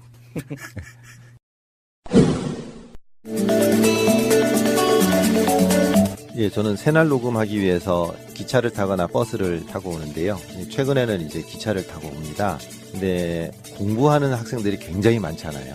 그러면 거기 뭐 공무원 시험 준비, 기타 등등 재수생까지 해서 엄청난 사람들이, 젊은이들이 몰려다니더라고요. 또 그 시간이 저녁 시간이고 하니까요. 근데 이제 오늘도 아까 잠깐 이제 식당에 들어가서 밥을 먹는데 거기 한 반 정도는 시험지나 이렇게 쪽지를 들고 있어요. 그 시간도 아깝다. 그래가지고 하고 있고, 나머지 학생들은 이제 밥을 먹는데 멍하니, 예, 멍하니 이 시간이라도 쉬어야 되겠다 하는 마음인지 그렇게 있어요. 예. 그런 거 보면 너무 안쓰러워요, 진짜. 밥 먹을 때 그냥 차라리 쉬는 게 나을 것 같은데, 이렇게. 그때만은. 예. 근데 저도 사실은 예전에 한번 또 그렇게 어디를 가나 뭔가를 들고 있어야 되는 절박한 때가 있어가지고. 그게 불안한 거죠, 그게 심리적으로. 예. 잠깐에도 큰 도움이 된다기보다는, 그러니까 이거라도 이렇게 안 하면 열심히 안 하는 것 같은 느낌 때문에 더 그런 거예요. 저는 그 정도로 해본 적이 없어가지고 잘 모르겠어요. 저는 그렇게 해본 적이 있어요. 그래서 식당 줄 설 때 뭐 버스간에서 항상 들고 있었을 때가 있었거든요. 그래서 뭐 무슨 시험 준비하셨을 때 이렇게? 재공부할 때 빨리 그 실력을 해서 이제 좀 어디다 어플라이를 하고 싶어가지고 했는데 못했죠 결국은요. 그렇게 됐는데 그걸 보니까 저 옛날 좀 일도 생각이 나고 혹시 우리 방송 듣는 분들 중에 이제 이렇게 큰 시험 앞두고 좀 고민하시는 분들이 용기 좀 가지시라고 마음을 굳게 먹고 하면 된다는 한 예로 제 얘기를 한번 해드리려고 합니다. 제가 좀 뭐 굴곡이 많은 삶을 살았다고 지난번에 다 말씀드렸는데 이제 27살에 이제 신학교 대학교에 들어가서 공부를 하게 되었는데 가보니까 제가 두 번째로 나이가 많더라고요. 그래서 좀 늦게 들어가 놓으니까 이게 좀 늦었긴 했어도 어쨌든 공부를 해야 살아남겠다 그런 생각이 들었어요. 왜냐하면은 이제 저희 같은 경우는 대학 쪽만 나오면 되는 게 아니라 대학원까지 나와야 필수 과목이거든요. 그러니까 필수 코스가 그렇게 되니까 거기를 가기 위해서라도 공부를 해야 되겠다라는 생각을 했는데 저는 이제 영어를 좀 열심히 해야 되겠다 하고 또 외국말로 뭐 헬라어 같은 거를 공부는 열심히 했어요. 나름대로 좀 나이가 있다 보니까. 그런데 이제 한 3학년 이제 4학년 이렇게 올라가니까 갈등이 많이 생기더라고요.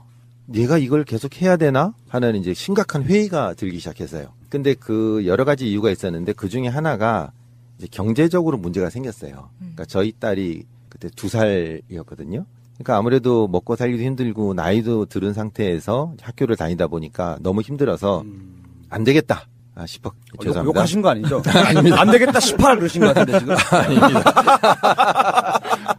얼마나 힘들었으면 다 욕이 다 나올 정도로. 큰일 날 뻔했네요. 힘들었었나 봐요. 그런데 이제 하루속히 빨리 이제 경제적으로 내가 이걸 독립을 해야지 계속 공부를 할 수가 없겠다. 대학원 가면 또 공부를 해야 되잖아요. 그때 교회에서 가서 일을 하면 흔히 말해서 교회 다니신 분들은 아시겠지만 교육전도사를 하게 되는데 보통 당시에 한 달에 받는 게 뭐 40만 원, 50만 원이었거든요. 근데 그걸로 생활이 안 되니까 그래서 제가 이제 4학년 들어가서 여름방학 때 제가 제빵 공부를 하기 시작한 거예요. 안 되겠다. 난 이제 돈을 벌어야 되겠다. 직업전선에 가서. 그래서 이제 강남에 있는 좀 유명한 이제 제빵 학원이 있어요. 아직도 아마 있을 거예요. 그 학원에 등록을 해가지고 열심히 빵을 만들기 시작한 겁니다. 방학 동안에. 그래서 뭐 식빵도 만들고 롤케이크도 만들고 이것저것 만들다가 이제 하필이면 팥빵을 만들 날에 집사람하고 이제 팥빵. 예. 또 등장했다. 팥빵. 그날이 그날입니다. 그걸 만들고 집에 들어가는 그날에 집사람하고 언쟁이 좀 붙었어요. 이걸 해야 되냐 말아야 되냐 막 이렇게 붙었는데 저는 아직까지 이해 안 되는 게 그 제빵 학원을 등록하러 갈 때 같이 갔거든요. 같이 가서 한번 해보자 해놓고서 왜 그때 저한테 하지 말라고 했는지 아직까지도 미스테리예요. 본인도 모르겠대요. 예, 여하튼 그날 싸워서 제가 팥빵을 한 대 맞고 안 되겠다. 그러면은 대학원으로 진학을 하자 했는데 이제 여름방학 끝나고 이제 그 시험까지 한 6개월 남았는데 별 생각이 없었어요. 그래서 뭐 슬슬 이제 공부를 하기 시작했죠. 그렇게 좀 공부를 하다가 그러면 이제 모의고사를 한번 치러보자 이렇게 한 거예요. 저희 신학 대학원 같은 경우는 과목이 뭐가 있었냐면 이제 성경을 아시는 분 아시겠지만 구약 성경, 신약 성서하고 이제 성서 과목 2과목, 그 다음에 영어, 그 다음에 이제 나머지 면접하고 뭐 논술 이런 거였어요. 그러면은 성경 400점이요. 구약 성서랑 그 신약 성서는 문제가 어떤 식으로 나와요? 궁금하다. 그거를 좀 말씀을 드릴게요. 예, 그러니까 총 400점이에요. 예. 구약 100, 신약 100, 영어 100, 그 다음에 나머지 논술하고 이렇게. 제 기억은 그래요. 뭐 암기 싸움일 것 같은데. 암기 싸움이에요. 그래서 영어는 이제 계속 공부를 했으니까. 다음 중 예수를 배신한 사람은 뭐 1번 베드로, 뭐 2번 뭐 거의 다 거의 그런 식이에요. 쉽네 그러면. 진짜예요. 쉽네요. 그런데 이제 그 영어 같은 경우는 이제 제가 했으니까 넘어갔고 이제 번역 문제거든요. 영어 시험도 이렇게 맞추는 게 아니라 문장을 책에서 뚝 따가지고 문단식 놔주고 번역을 하라는 거예요. 근데 그건 이제 자신이 있었으니까 넘어갔는데 성서 시험을 제가 모의고사를 본 거예요. 한 과목당 100문제씩이거든요. 100문제씩인데 이제 암기 과목이 또 있어요. 그 암기는 뭐냐면 성경 구절 암기예요. 구약 70, 신약 70, 총 140개. 다 외워서 써야 되는 거예요? 완전 외워 써야 돼요. 제일 긴 게 10계명이에요. 굉장히 뭐 한 페이지 넘어가는 건데 저는 포기하고 왜냐하면 토시 하나 틀려도 안 되거든요. 야, 그래도 그 정도는 10계명 쓰는 거는 어려운 거 아니에요? 실제 내용은 훨씬 길어요. 실제 길어요. 굉장히 길어요. 그래요? 예, 그게 그 토시라도 틀리면 안 되기 때문에 그래서 이제 그걸 제가 말씀을 드릴 텐데. 왜냐면 예전에 교회에 다닐 때 어디 여자분이 전도사님이거든요. 아가서를 다 낭송을 하시는 거예요. 처음부터 끝까지. 근데 놀랬잖아요, 내가 보고. 근데 실제로 교도소에 가면 사기 전과자들 있잖아요. 네. 머리가 굉장히 비상하대요. 그거 외우는 사람 많대요. 신약성서 같은 거. 그거 어려워. 그분 사기꾼이셨나요? 그래서 제가 이제 모의고사를 스스로 쳤죠. 이제 100문제를 딱 쳤는데, 야, 정말 그때 제가 충격을 받은 거예요. 평균 10점 나온 거예요, 10점. 불교를 가시지 그러셨어요. 안 맞으시는 거 아니에요? 그 문제가 뭐 다음 종목 10개명이 아닌 것은 뭐. 예, 그러니까 예수가 뭐 이렇게 그 전상수훈을 한 그 지역은 뭐 그렇죠. 이런 뭐 어디서 태어났나 그런 식이에요. 예, 그러니까 예. 뭐 욥이 나중에 돼서 딸을 3명 낳았는데 이름을 적으시오. 어떻게 암기네. 그런 거예요. 근데 이게 광범위하잖아요. 예. 그러니까 이 변별력을 주기 위해서 구석구석에서 나오는 거예요. 설마 이러는 것들이. 아니 뭐 아까 그 사기꾼도 잘 외운다고 하니까 좀 교도소 가셔서 좀 일독하시고 제대로. 그 방법도 있었는데 그걸 몰랐네요.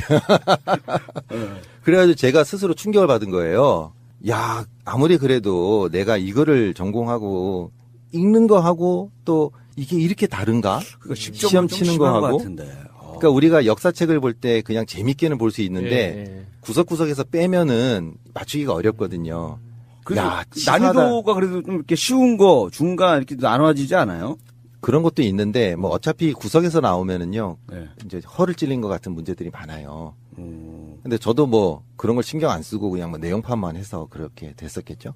그래서 딱 이제 시험 칠 날짜를 계산해 보니까 딱 2달 남은 거예요. 그래서 큰일 났다. 이제 어떻게 하면 되나? 나이도 들지. 애는 옆에서 놀고 있지. 집사람은 이제 화내고 있지. 그러니까 제가 어쩔 수 없어가지고 그러면 이제 대책을 마련하자. 그래서 기출문제집을 다 샀어요. 굉장히 두꺼워요. 막 600페이지 이런 기출문제가 있거든요. 그 다음에 그거를 이제 구조를 요약을 해서 해놓은 책들이 있어요. 구약성서, 신약성서를. 특히 신약성서 같은 경우는 저 핑클의 성유리라고 있죠. 그 아버지가 저희 장신대 교수님이세요. 그분이 펴낸 엄청 두꺼운 책이 있어요. 거기에 이제 뭐 구조 분석하고 뭐 이런 게 있는데 그걸 다 외워야 된다는 거예요. 그래서 그런 책을 다 사보니까 6권인가 7권인가 됐어요. 두꺼운 책이. 500페이지짜리. 이런 이야기 들으면 정말 신학교 안 가길 잘했다는 목사 안 해? 근데 불교는 8만 대장경 시험에 맞아요. 8만 대장경 다 읽고서 외우라고 하지는 않잖아요. 8만 대장경 7만 2번째 판에 새겨진 글이 무엇일까요? 이런 거 나와요. 그거보다는 게 난 겁니다. 양호한 거예요. 그거보다. 매력적인데요? 네. 그거보다 난 겁니다. 몸에 또 프리즌 브레이크처럼 이렇게 해가지고. 그래서 이제 그거를 안 되겠다 싶어가지고 이 6권, 7권을 이제 2달 동안 외우자 이제 각오를 한 거예요. 그래서 그 책을 외우기 시작을 한 거죠. 그러니까 고시생 하는 것처럼 똑같이 했어요. 근데 이제 사그람이 이제 다급해졌잖아요. 그러니까 그게 가능하더라고요. 잠깐만요. 그럼 지금 말씀하신 게 대학원에 입학하기 위해서 친 시험이라는 거죠? 대학원 입학 시험이에요. 그렇게 공부해서 대학원 가면 뭐 공부하는 거예요? 그 신학 공부하는 거예요. 그러니까 그 시험 공부하면서 다 한 것 같은데? 아니, 성경 다 배우고. 들어가면은 또 다른 걸 또 배우게 되는 거예요. 그래요? 왜냐면 그 준비하면서 이제 이거 나랑 안 맞는구나. 이래서 이런 사람들 이제 그만두고 포기하고 나처럼 부동산 안 보듯이 나 이거 민법 나랑 안 맞냐 포기하듯이 준비하는 과정에서 이제 걸러주는 거죠, 일단. 이게 궁금하실 수도 있겠네요. 그러니까 신학교나 신학대학원 가면은 일반 대학 나온 사람들이 신학대학원을 가는 거거든요. 근데 거기서 성경을 배울 거라고 생각하시는 분들이 많으신데 거의 안 배웁니다. 그럼 뭐 배워요? 그거를 해석할 수 있는 방법론을 배워요. 무슨 개론 과목이라든지 신약성서 뭐 해설 방법이라든지 이런 것들을 배우는 거예요. 실질적으로 이제 목사님들이 이제 그거를 이제 설교하실 때 설교와도 관계가 없어요. 없어요? 그러니까 어떻게 보면 학문이에요. 그러니까 그거를 그러니까 그 내용을 깊이 있게 이해하는 거잖아요. 이해할 수 있는 방법을 배우는데 그게 이제 좀 애매한 부분도 있고 어려운 부분이 있어가지고 받아들이거나 학습하는데 차이가 많이 나요, 목사님들이. 그러니까 그런 거 배우는 거죠. 예를 들어서 뭐 교회는 지리적으로 어디에다가 세워야지 사람이 많이 온다. 이런 건 안 배우는 그런 건 거죠. 전혀 안 배워요. 그렇지. 그럼 부동산이나 개론에서. 부동산에 개론에서 배우는 그거 배우죠. 그래서 이제 그렇게 시험을 하니까 외워지는 거예요, 하나씩. 그래서 아까 예수님 말씀하신 것처럼 저도 이렇게 기출문제를 풀다가 모르는 게 있으면 제가 자필로 노트를 해가지고 문제와 답을 주관식으로 다 써놓은 거예요. 그리고 매일매일 외워나가는 거예요, 그거를. 그래서 1권 떼고, 2권 떼고, 이런 식으로 해서 6권을 다 외워버렸죠, 답을. 거기서 시험 몇 점 맞으셨어요? 그렇게 해서 시험 봤더니. 아주 우수한 성적으로 들어갔습니다. 와, 10점 맞았던 분이 10점 맞았던 사람이 급하니까 되더라고요. 그리고 아까 그 성경 구절을 외워서 써야 된다 그랬잖아요. 그 부분은 이제 집에서 공부하던 데가 뭐 기독교 재단에서 만든 이제 도서관이었거든요. 왔다 갔다 하는데 이제 편도 한 40분, 45분이 걸려요. 그럼 그거를 제가 이제 카세트 테이프에다가 제 육성으로 구절을 다 녹음을 해놓은 다음에 왔다 갔다 하면서 들으면서 따라하면서 계속 외우기 시작한 거예요. 그래서 140개를 또 외우고. 그러면 140개를 외우면 예. 140개를 그대로 다시 외워서 써내기만 하면 되는 거예요? 아니에요. 그거는 전체 100문제 중에서 몇 문제가 해당이 되고 나머지는 무슨 사법고시 하면 무슨 판례에서 뭐가 있는데 뭐가 하느냐 이런 거 나온다고 그러잖아요. 저 안 봐서 모르겠습니다만은 그런 거는 답으로 다 써야 되는 거예요. 때로는 단답형, 뭐 때로는 서술형. 그 예전에 그 미국 드라마 중에 CSI 보면 네. 그 그리성 반장이 그리성 반장. 성경 인용을 잘하잖아요. 몇 장 몇 절에 네. 뭐 이런 이야기 나온다. 그런 얘기. 그 실제로 그게 가능한 거예요, 그죠? 필수적으로 외우는 것만 해도 어디서 아는 척을 할 수 있어요. 아니, 가능하죠. 왜냐면은 뭐 목사님이라던가 이런 분들도 보면은 주로 외우는 구절들이 있어요. 네. 뭐 로마서 몇 장 몇 네, 절, 뭐 네. 유명한 거 몇 개는 네. 이렇게 암송하시는 분들이 많거든요. 네. 왜냐면 그 말씀 카드라고 해가지고 조그맣게 이렇게 외우는 것도 있고 네. 그래서 그런 건 관심 있는 분들은 외울 수 있죠. 충분히. 근데 저는 이제 스타일이 그런 걸 많이 외우는 스타일이 아니고 성서를 이제 전체적으로 큰 틀에서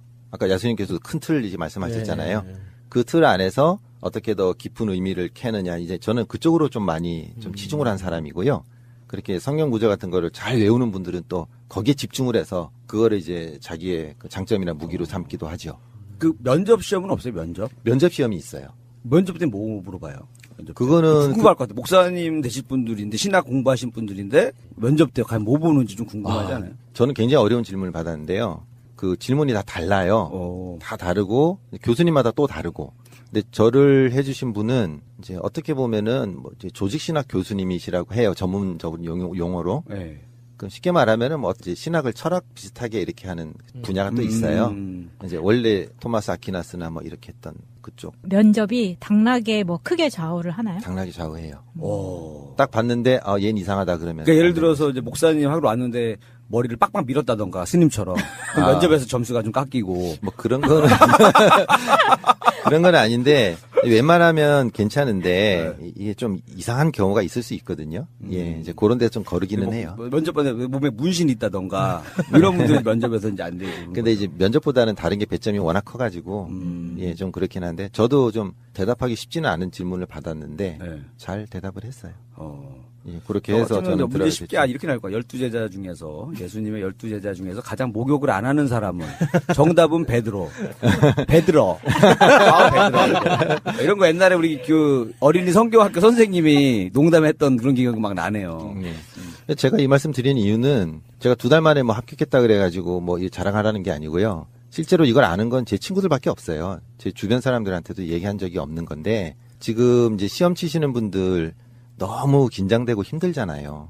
근데 이제 저도 이제 뭐 학원 선생도 한번 해보고 이제 이런 큰 시험도 좀 쳐보니까 이제 그런 게 있더라고요. 만약에 10대 1의 경쟁률이다 했을 경우에 그 10대 1의 경쟁률 전체가 다 싸우는 게 아니고 실제로 보면 싸우는 사람은 뭐 2대 1, 3대 1 정도가 되는 것 같아요. 맞아요. 예. 근데 이제 그거를 결정 지어주는 게 그 사람의 자세더라는 거예요. 그러니까 제가 제일 친한 친구가 제가 5명이 있어요. 저희는 이제 한 그룹이에요. 형제처럼 지내는. 그 중에 2명이 제가 나온 학교를 가고 싶었지만 결국은 못 들어갔어요. 근데 둘 다 칠수를 한 거예요. 7번이나? 7번이요. 왜냐하면 그 신학대학원이 재수는 필수라고 할 정도로 경쟁이 심해요. 그 하나님이 그 세상을 7일 만에 만들었기 때문에 일부러 7번 7일 만에 완성하시려고?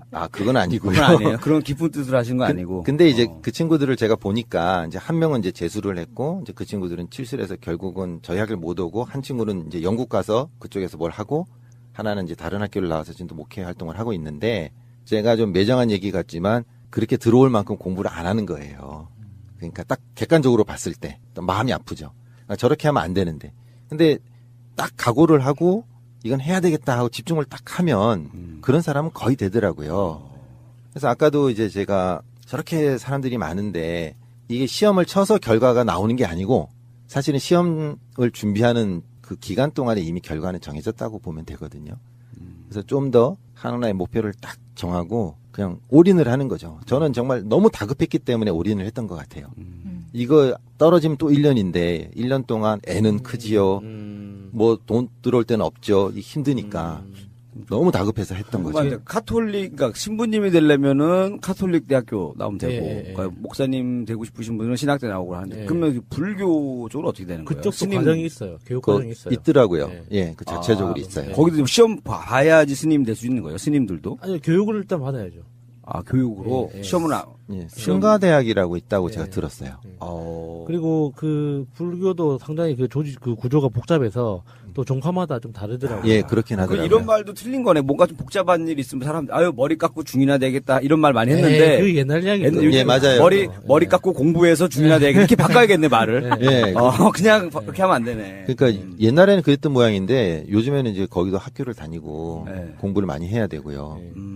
가톨릭도 굉장히 까다로운 걸로 알고 있고 오히려 그렇게 보면 이제 뭐 큰 교단은 아니라 군소교단이 폄하하는 건 아니고요. 이제 시험이 조금 쉬운 데도 있긴 있다고 하더라고요. 제일 쉬운 건 시험 없이 가장 쉽게 될 수 있는 건 가톨릭 쪽은 맞아요. 그러니까 신부님은 아니어도 이 다른 직책들이 많거든요. 봉사직들이. 그러면은 교육과정과 상관없이 자발적 의사에 따라서 되는 거니까. 그럼 가톨릭 신부님들은 정식 코스를 밟아야 되는 거잖아요. 그 사제 서품을 받으시는 분들은 그 교육 코스를 이수를 해야지 그 서품 자격이 생겨요. 약간 좀 나는 이런 데는 약간 종교 쪽은 약간 좀 특채도 있었으면 좋겠어요. 예를 들어서 신부님 중에서는 신부복이 잘 어울린다.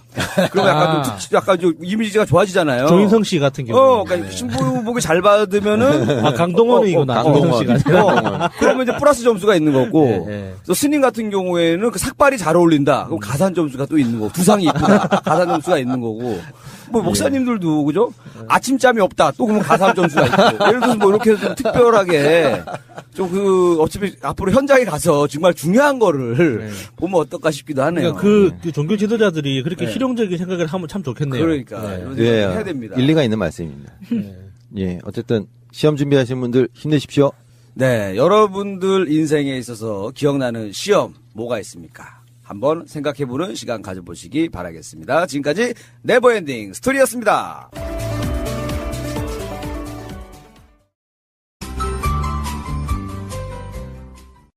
더 많은 분들이 들을 수 있도록 하트 꼭 눌러주세요. 트럼프 이야기입니다. 여러분들께 질문이요. 이번 트럼프의 방한에서 가장 기억에 남는 장면 한 가지씩만 지금 떠오르는 걸로 골라주세요. 전 할머니 안아주신 그 위안부 할머니 있죠. 그 자체가 기획력 그리고 그 메시지 이런 것들이 굉장히 좀 압축적으로 보여져서 좋았어요. 명정님은요? 저는 트럼프가 청와대에 들어가는 입구에서 전통 군악대들이 영접을 했잖아요. 그러니까 어가 행렬이 지나갈 때 옛날 조선시대 때 군인들이 장수들이 이렇게 호위하면서 가듯이 아까 그 캐딜락 원을 호위하면서 들어갔거든요. 그 장면 보고 정말 멋있다. 좀 뭔가 폼 난다고 해야 되나? 이게 전 세계 어디에다 내놔도 진짜 이게 뭐 영국 왕실 부럽지 않은 전 세계 어디에다 내놔도 빠지지 않는 의전 행사 같아요. 그래서 멋있었어요. 굉장히 멋있었어요. 저는 트럼프를 정치인으로 본 게 아니라 항상 미국의 연예인, 비즈니스맨 이런 걸로 봤었기 때문에 멜라니아 역시 저한테는 그냥 모델 같은 그런 느낌인데 이번에 멜라니아가 와서 원래 은둔의 퍼스트레이디라고 하잖아요. 정말 많이 웃는 모습이 보이는 거예요. 그 중에서 하나가 그 샤이니의 민호랑 같이 있는데 이제 이걸 뭐 보도들은 급식 외교라고 해가지고 중학생 애들이 와서 지금 계속 돌아다니는 짤방이 있어요. 보셨는지 모르겠는데 여자애 둘이서 이렇게 뒤에 멜라니가 있다고 멜라니아 이렇게 했는데 딱 보고 그게 누구야 하고 했는데 그 가르쳐준 여자애가 그 뒤에 이민호가 다시 오니까 이민호를 보고 애가 너무 놀라는 거야. 그래서 뒤를 돌아봐 하고 자기 옆에 있는 친구한테 얘기했고 그 친구가 뒤를 돌아보자 얘가 너무 놀래가지고 멜라니아를 봤을 때와는 전혀 다른 반응으로 민호를 보고 얘가 그 자리에서 주저앉아버리는 거예요. 근데 이게 지금 트위터로 전 세계 확산이 되면서 샤이니 팬들이 전부 다 열광을 하고 있다고 합니다. 이방카가 주로 이제 퍼스트레이디 역할 비슷한 역할들을 많이 해요, 미국에서. 그러면서 멜라니아가 많이 좀 이렇게 위축이라고 얘기해야 되나? 좀 뒤로 밀려났다고 해야 되나? 멜라니아가 잘 안 나서니까 그렇기도 했고 사실 이방카가 멜라니아의 딸은 아니잖아요. 아니죠. 네, 그렇다 보니까 이게 나이 차이도 얼마 안 나고 그러니까 솔직히 기분 나쁜 게 좀 많았을 것 같은데 그런데 이번에 멜라니아가 대한민국에 와서 이 양반이 완전히 퍼스트레이드 역할을 제대로 했어요. 맞아요. 여기 와서야 정말 제대로 한 것 그리고 같아요. 항상 이 인상 팍팍 쓰고 다니는 스타일이었는데 막 좋아하는 게 얼굴에 묻어 나와요. 되게 표정이 좋았어요. 예, 그리고 그 학생들 모아놓고 할 때도 아이들이 막 공룡 개성 그거를 막 하고 하니까 너무 행복해하는 거야. 그리고 이제 맨 마지막에 떠나는 날 문 대통령 내외분하고 트럼프 내외가 같이 이렇게 산책하는 시간이 있었는데 처음 봤어요. 트럼프 내외가 손잡고 걸어가는 거예요. 그 손잡는 것 때문에 이슈가 종종 되긴 했었어요. 왜냐면 트럼프가 손을 잡으려고 해도 이방카가 쳐내는 그 장면이 한 서너 번이 있었기 때문에. 그러니까 이 두 양반이 트럼프 두 양반이 사실은 이제 저러다가 뭐 한 1, 2년 있다 이혼하겠다 싶었었는데 느낌이 대한민국에 와서 문 대통령 내분의 그 살아가는 모습을 보고 뭔가 느낀 게 많은 것 같아요. 그렇죠. 탄핵되기 전까지는 살아보자 이렇게 생각했겠죠. 그랬었는데 우리도 이제 저렇게 늙어가면 좋겠다라고 생각하지 않았을까 추측을 합니다. 그리고 멜라니아 보좌관들도 되게 놀랬다고 하죠. 멜라니아가 김정숙 여사 만났을 때 저렇게 환담을 오래 한 적이 없다는 거예요. 다른 영부인들을 만났을 때.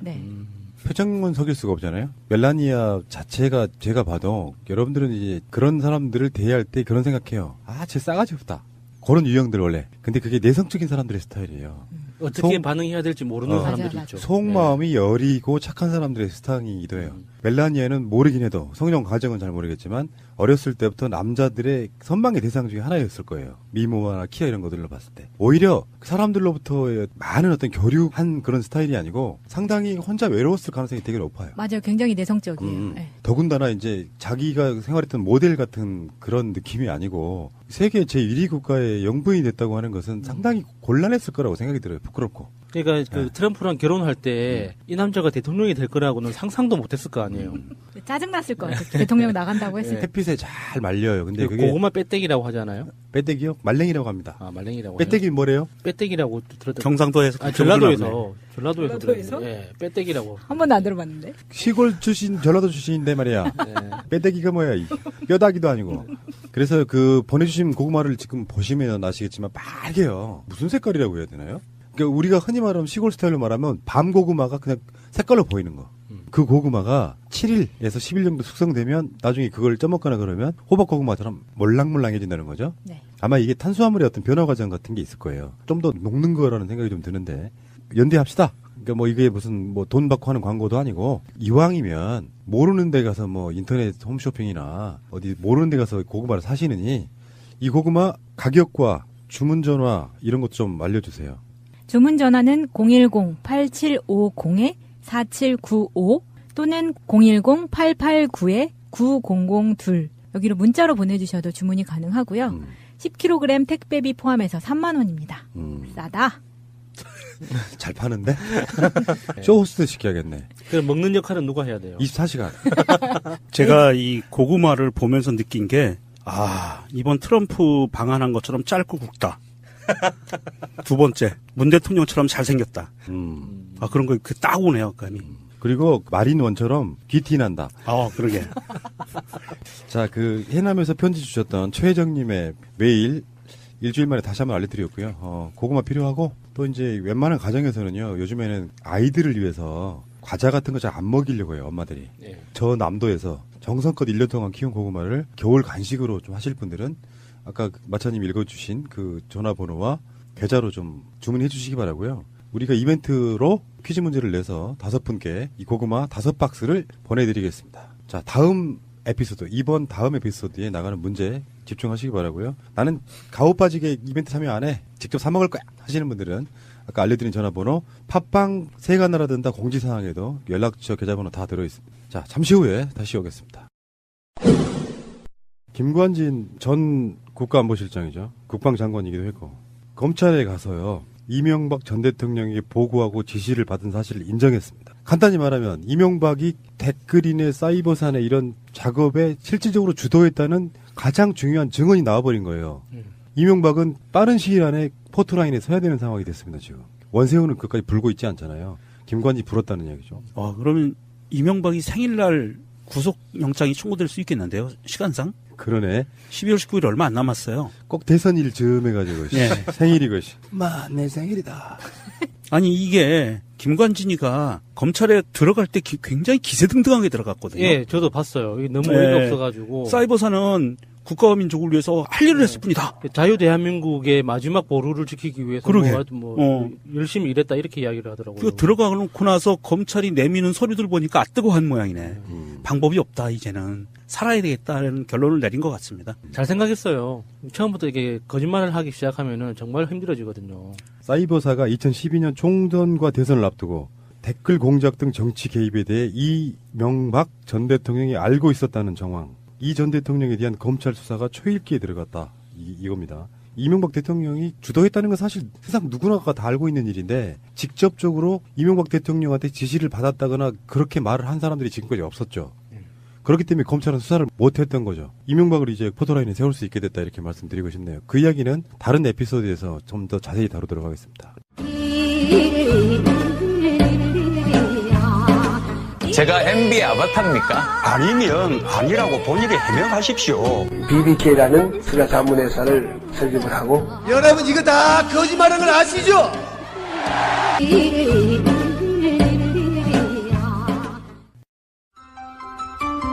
새가 날아든다는 여러분들의 하트를 먹고 삽니다.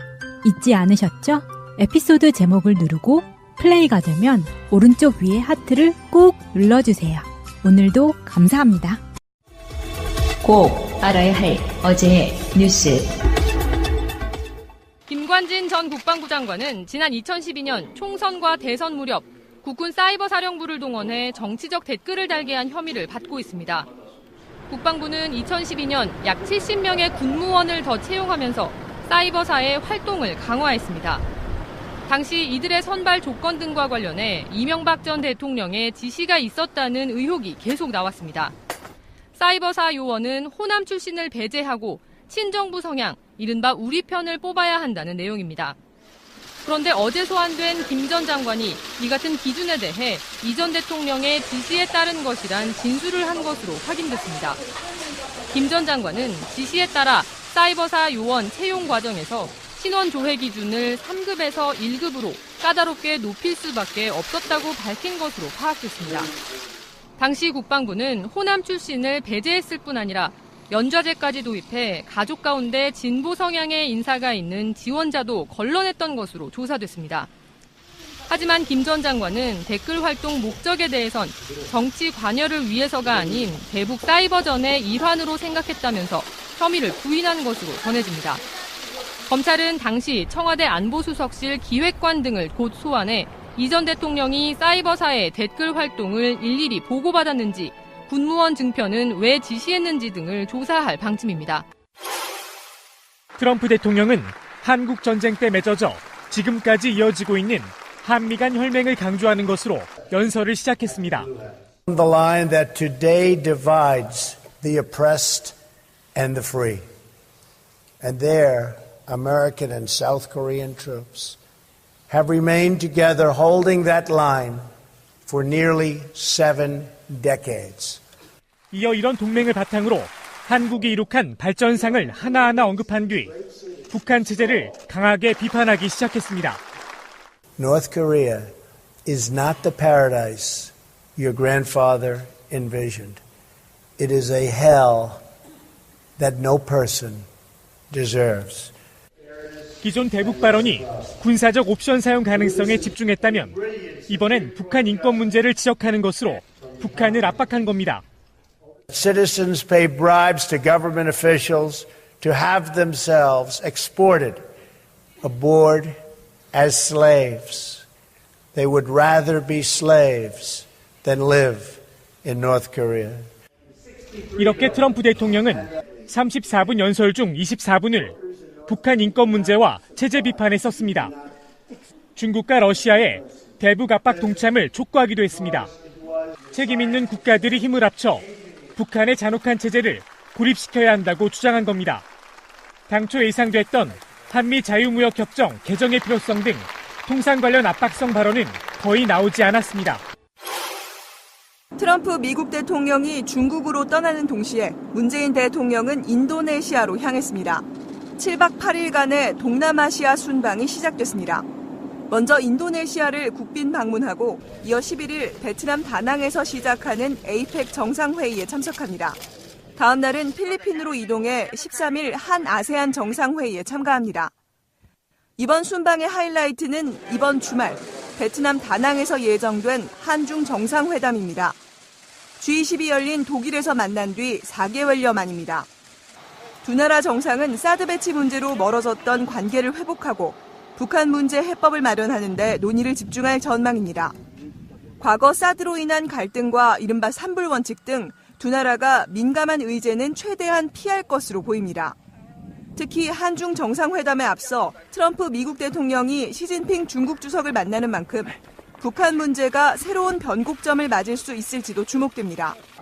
한중 정상회담을 계기로 한중 관계 정상화는 더 속도를 낼 전망입니다. 두 정상은 문 대통령의 연내 중국 방문과 시진핑 주석의 내년 평창 동계올림픽 방문라도 충분한 수령을 마련해 놓도록 하겠습니다. 달라비 얼마 만에 들어보는 이야기인가. 그 재밌는 메시지들을 많이 보내주세요. 지금 저희가 그 달력에 말씀드렸다시피 원래 12장 나오는 건데 24장으로 구성을 하려고 하는데 거기에 그래서 그 촛불 시민들의 얼굴과 메시지를 받고 있는데 그중에서 보내주신 두 번째 달림의 메시지를 하나 읽어드릴게요. 쭉 이어지는 더민주 집권 태평성대 하에 3만 번째 에피소드는 광화문에서 지팡이 번개 모임으로 제작됐으면 좋겠어요. 지팡이 번개 모임. 그날까지 푸나님 비롯 새날의 모든 가족분들 건강 못할 만사형통 운수대통하시길 사랑합니다. 고맙습니다. 아이고리야. 3만 번째 에피소드면은 대략 예상되는 시기가 언제쯤 돼요? 1년에 700개 좀 넘게 나오죠. 네. 40년 뒤. 난 그때까지 못 살아. 자, 뭐 어쨌건 전 이제 그런 생각이 들었어요. 정말 새로운 형식의 달력 같이 참여하고 우리 방송도 그런 개념으로 저를 비롯하여 수도시 많은 일반인들이 참여했던 바로 그런 방송이고요. SNS 시대의 기존 미디어들과는 다르게 누구나 방송할 수 있어. 그리고 그 동질감에 조금 기성 방송인들보다 실력이 떨어진다고 해도 그 맛에 그냥 지켜봐 주시고 이런 분들이 저희들 청취자라고 보거든요. 청취해 주신 분들이 다. 그래서 이런 분들이 한국인의 습성 같은 거잖아요. 하긴 해야겠는데 언제 하지 미루시지 말고 지금 당장 이렇게 새날 달력. 여기는 여러 가지 의미가 있습니다. 그러니까 문재인이라는 대통령으로 맞는 첫 번째 해이기도 하고요. 그리고 우리 방송의 모토였던 새날이 올 때까지 흔들리지 말자. 그 새날. 그걸 이제 하다 보니 새가 날아든다라는 명명을 하게 됐고요. 다 아시다시피 트위터의 상징인 파랑새. 이런 여러 가지 관점들이 저희들 방송의 어떤 이념과 같이 하고 있기 때문에 많은 분들이 좀 참여를 해주셨으면 좋겠다. 이렇게 말씀드리고 싶습니다. 매진 될 때까지 계속 갈구겠습니다. 새날이 올 때까지 흔들리지 말자.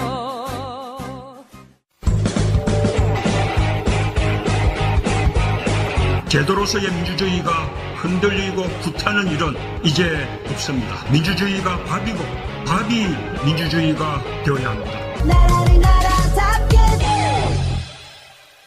지난주에 일주일 전에 나갔던 바로 두 번째 에피의 후반부에 나왔던 고구마 이야기요.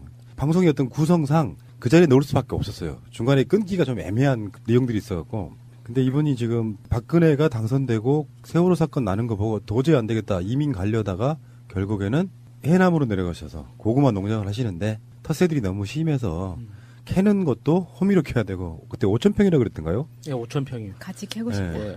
진짜 도와드리고 싶죠. 차라리 네. 우리가 주말에 고구마 캐는 그 유람단 이런 거 하나 모집해서 가서 한 가마씩 사오면 거기 다 틀릴 수도 있지 않을까? 그 체험 관광도 요즘 많이 하는데. 네. 메일 보내주셔가지고 새날 도와줘. 우리 짜자자잔 방송으로 좀 도와드렸는데 한 번 더 소개를 좀 해드리려고 그래요. 왜냐? 이분들이 고구마를 이벤트 상품으로 거셨거든요. 다시 말씀드립니다. 이벤트 참여하실 분들은 이 방송 나가는 다음 에피 제목, 공지 등에 다 제가 올려드려요. 어떻게 참여하는지 문제와 답까지 다 가르쳐드려요. 다만 그 에피소드를 한번 들어봐라. 이런 차원이기 때문에 꼭 클릭을 한번 해보셔야 될 것 같고 그런데 여러분들이 하실 일은 간단합니다. 이메일 주소만 팟빵 댓글창에 남겨주시면 그걸 취합해서 동시에 이메일을 써드려요. 그중에 가장 빨리 답하신 5분께 고구마 드리겠습니다. 이제 이게 약간 사연이 하나 있어요. 그래서 저희들 한번 먹어보라고 네. 고구마하고 또 고구마로 만들 수 있는 것들이 있잖아요. 군것질거리, 고구마 말랭이, 고구마 칩, 군고구마, 찐고구마 이런 걸 보내주셨는데 나는 바쁘기도 하고 그래서 박스가 2개 왔는데 고구마련이 하고 냅뒀어요. 한 2, 3일을. 근데 전화가 나중에 와서 뜯어보셨냐고. 그 봤더니 찐고구마, 군고구마 이런 게 들어있는데 냉장고에 안 들어가고 있으니까 속상하시겠지 이제. 상했을 거라고 생각했는데 그래서 냉장고에 보관해가지고 먹어봤는데 하나도 안 상했어. 걱정하지 마십시오. 마차가 다 먹었어요. 정말 맛있어가지고 제가 고구마를 좋아하기도 하고요. 생각보다 굉장히 간단하게 만들 수 있는 것이기 때문에 전자레인지만 있으면 되고 다이어트 하려고 했는데 고구마 말랭이 때문에 망했습니다. 지금. 전 시골 촌놈이라 심지어 고구마 말랭이를 직접 만들었던 사람이기도 해요. 정성스럽게 썰어가지고 계획도 확정할 것으로 보입니다. 방송 중간에 좋아요를 눌러주시면 새날팀들에게 큰 힘이 됩니다. 미리 감사합니다. 트위터가 진짜 언론입니다. 딱 술 마시기 좋은 바로 수요일입니다. 술요일이라고 부르죠. 주말에 수요일 진탕 먹고 일요일 날 하루 쉬고 그리고 월요일 화요일 수요일 날 언제 안 돌아오나 하면서 수요일을 기다렸던 바로 그 수요일인데 저는 지금까지 몇 년 동안 수요일 날 술을 먹어본 적이 없습니다. 바로 그런 술 없는 수요일. 수요일마다 밤새 술 먹었잖아요. 네. 밤새 술 드신 저분 새가 날아든다의 에어포스 원. 그럼 난 누구 태우는 거야? 유명정입니다. 안녕하세요. 저 뱅기 유명정입니다. 그리고요 새가 날아든다의 마린원 마차님. 안녕하세요. 마차입니다. 야수님인 줄 알았는데. 그리고 야수님은 하나 있습니다. 캐딜락 원인데 이 별명이 비스트예요.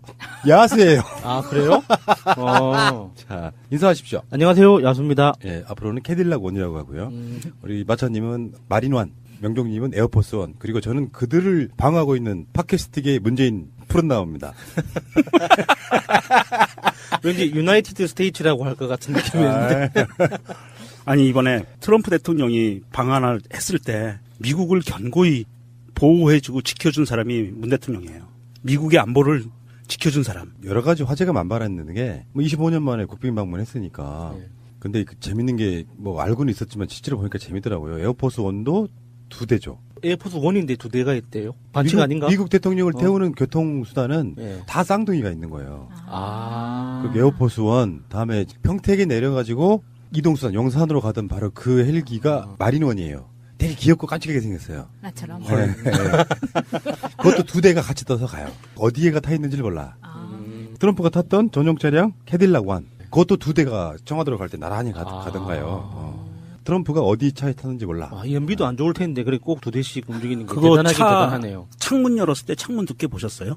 차문 두께? 아니요. 제가 보기에 한 40cm 정도 되는 것 같아요. 두께가. 방탄과 방폭탄 다 되기 때문에. 연비는 엄청 떨어지겠다 진짜.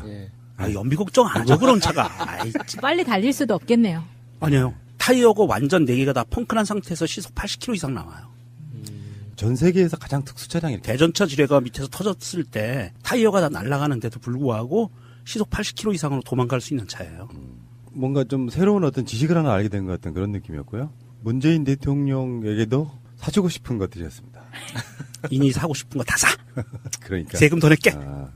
자, 앞으로 당분간은 우리가 또 이제 그 에어포스 원, 마린 원, 캐딜락 원 놀이에 흠뻑 빠지겠군요. 그게 이제 미국 대통령이 그 3가지 교통수단을 주로 이용하는데 미국 대통령이 타는 수단이 무조건 1호기예요. 1호기. 넘버원. 영화에 보면 대통령이 다른 비행기에 딱 타니까 거기에 기장이 이제 에어포스 원이라고 이렇게 우선을 하더라고요. 네, 1호기라고 그러죠. 그게 진짜인가 보네요. 근데 어디나 그래요. 예를 들어서 독립부대로 무슨 연대가 있잖아. 그러면 거기에 연대장차가 1호차 이렇게 불러요. 다 그런 식으로 시스템이 돼 있어. 1호. 자, 알겠습니다. 그 이야기는 이따가 잠시 후에 하시고요. 일단 우리 새날 달력 이야기부터 잠깐만 하겠습니다. 지금 새날 달력의 진행사항이 매우 순조롭다고. 그리고 이제 10일밖에 남지 않았다고. 맞습니까? 예, 11월 19일이 펀딩 마감이니까 나중에 부당 이렇게 7,000원에 판매를 할 텐데 펀딩 기간이 지나고 나면 그때 구입하셔도 상관은 없죠. 그런데 우리가 이제 보고 싶은 것, 재미있게 하고 싶은 건 이 청취자 여러분들의 얼굴을 보고 싶어서 이렇게 펀딩이라는 핑계를 삼아서 이렇게 모으고 있는 거거든요. 보고 있으면서 지금 정말 재밌습니다. 그 메시지 주시는 것도 제주에서 제육수정님이 우리 아이들이 꿈을 펼칠 수 있는 나라가 되길 바라며 채원아 규원아 사랑한다. 이게 아이들 같아요. 예. 저는 걱정이 되는 게 펀딩이 마감되고 나서 나중에 과연 펀딩하지 않으신 분들이 살 수 있는 여유 수당이 나올까? 나 펀딩하신 분들이 다 가져가고 없을 것 같아요. 그거는 제가 달러 빚을 내서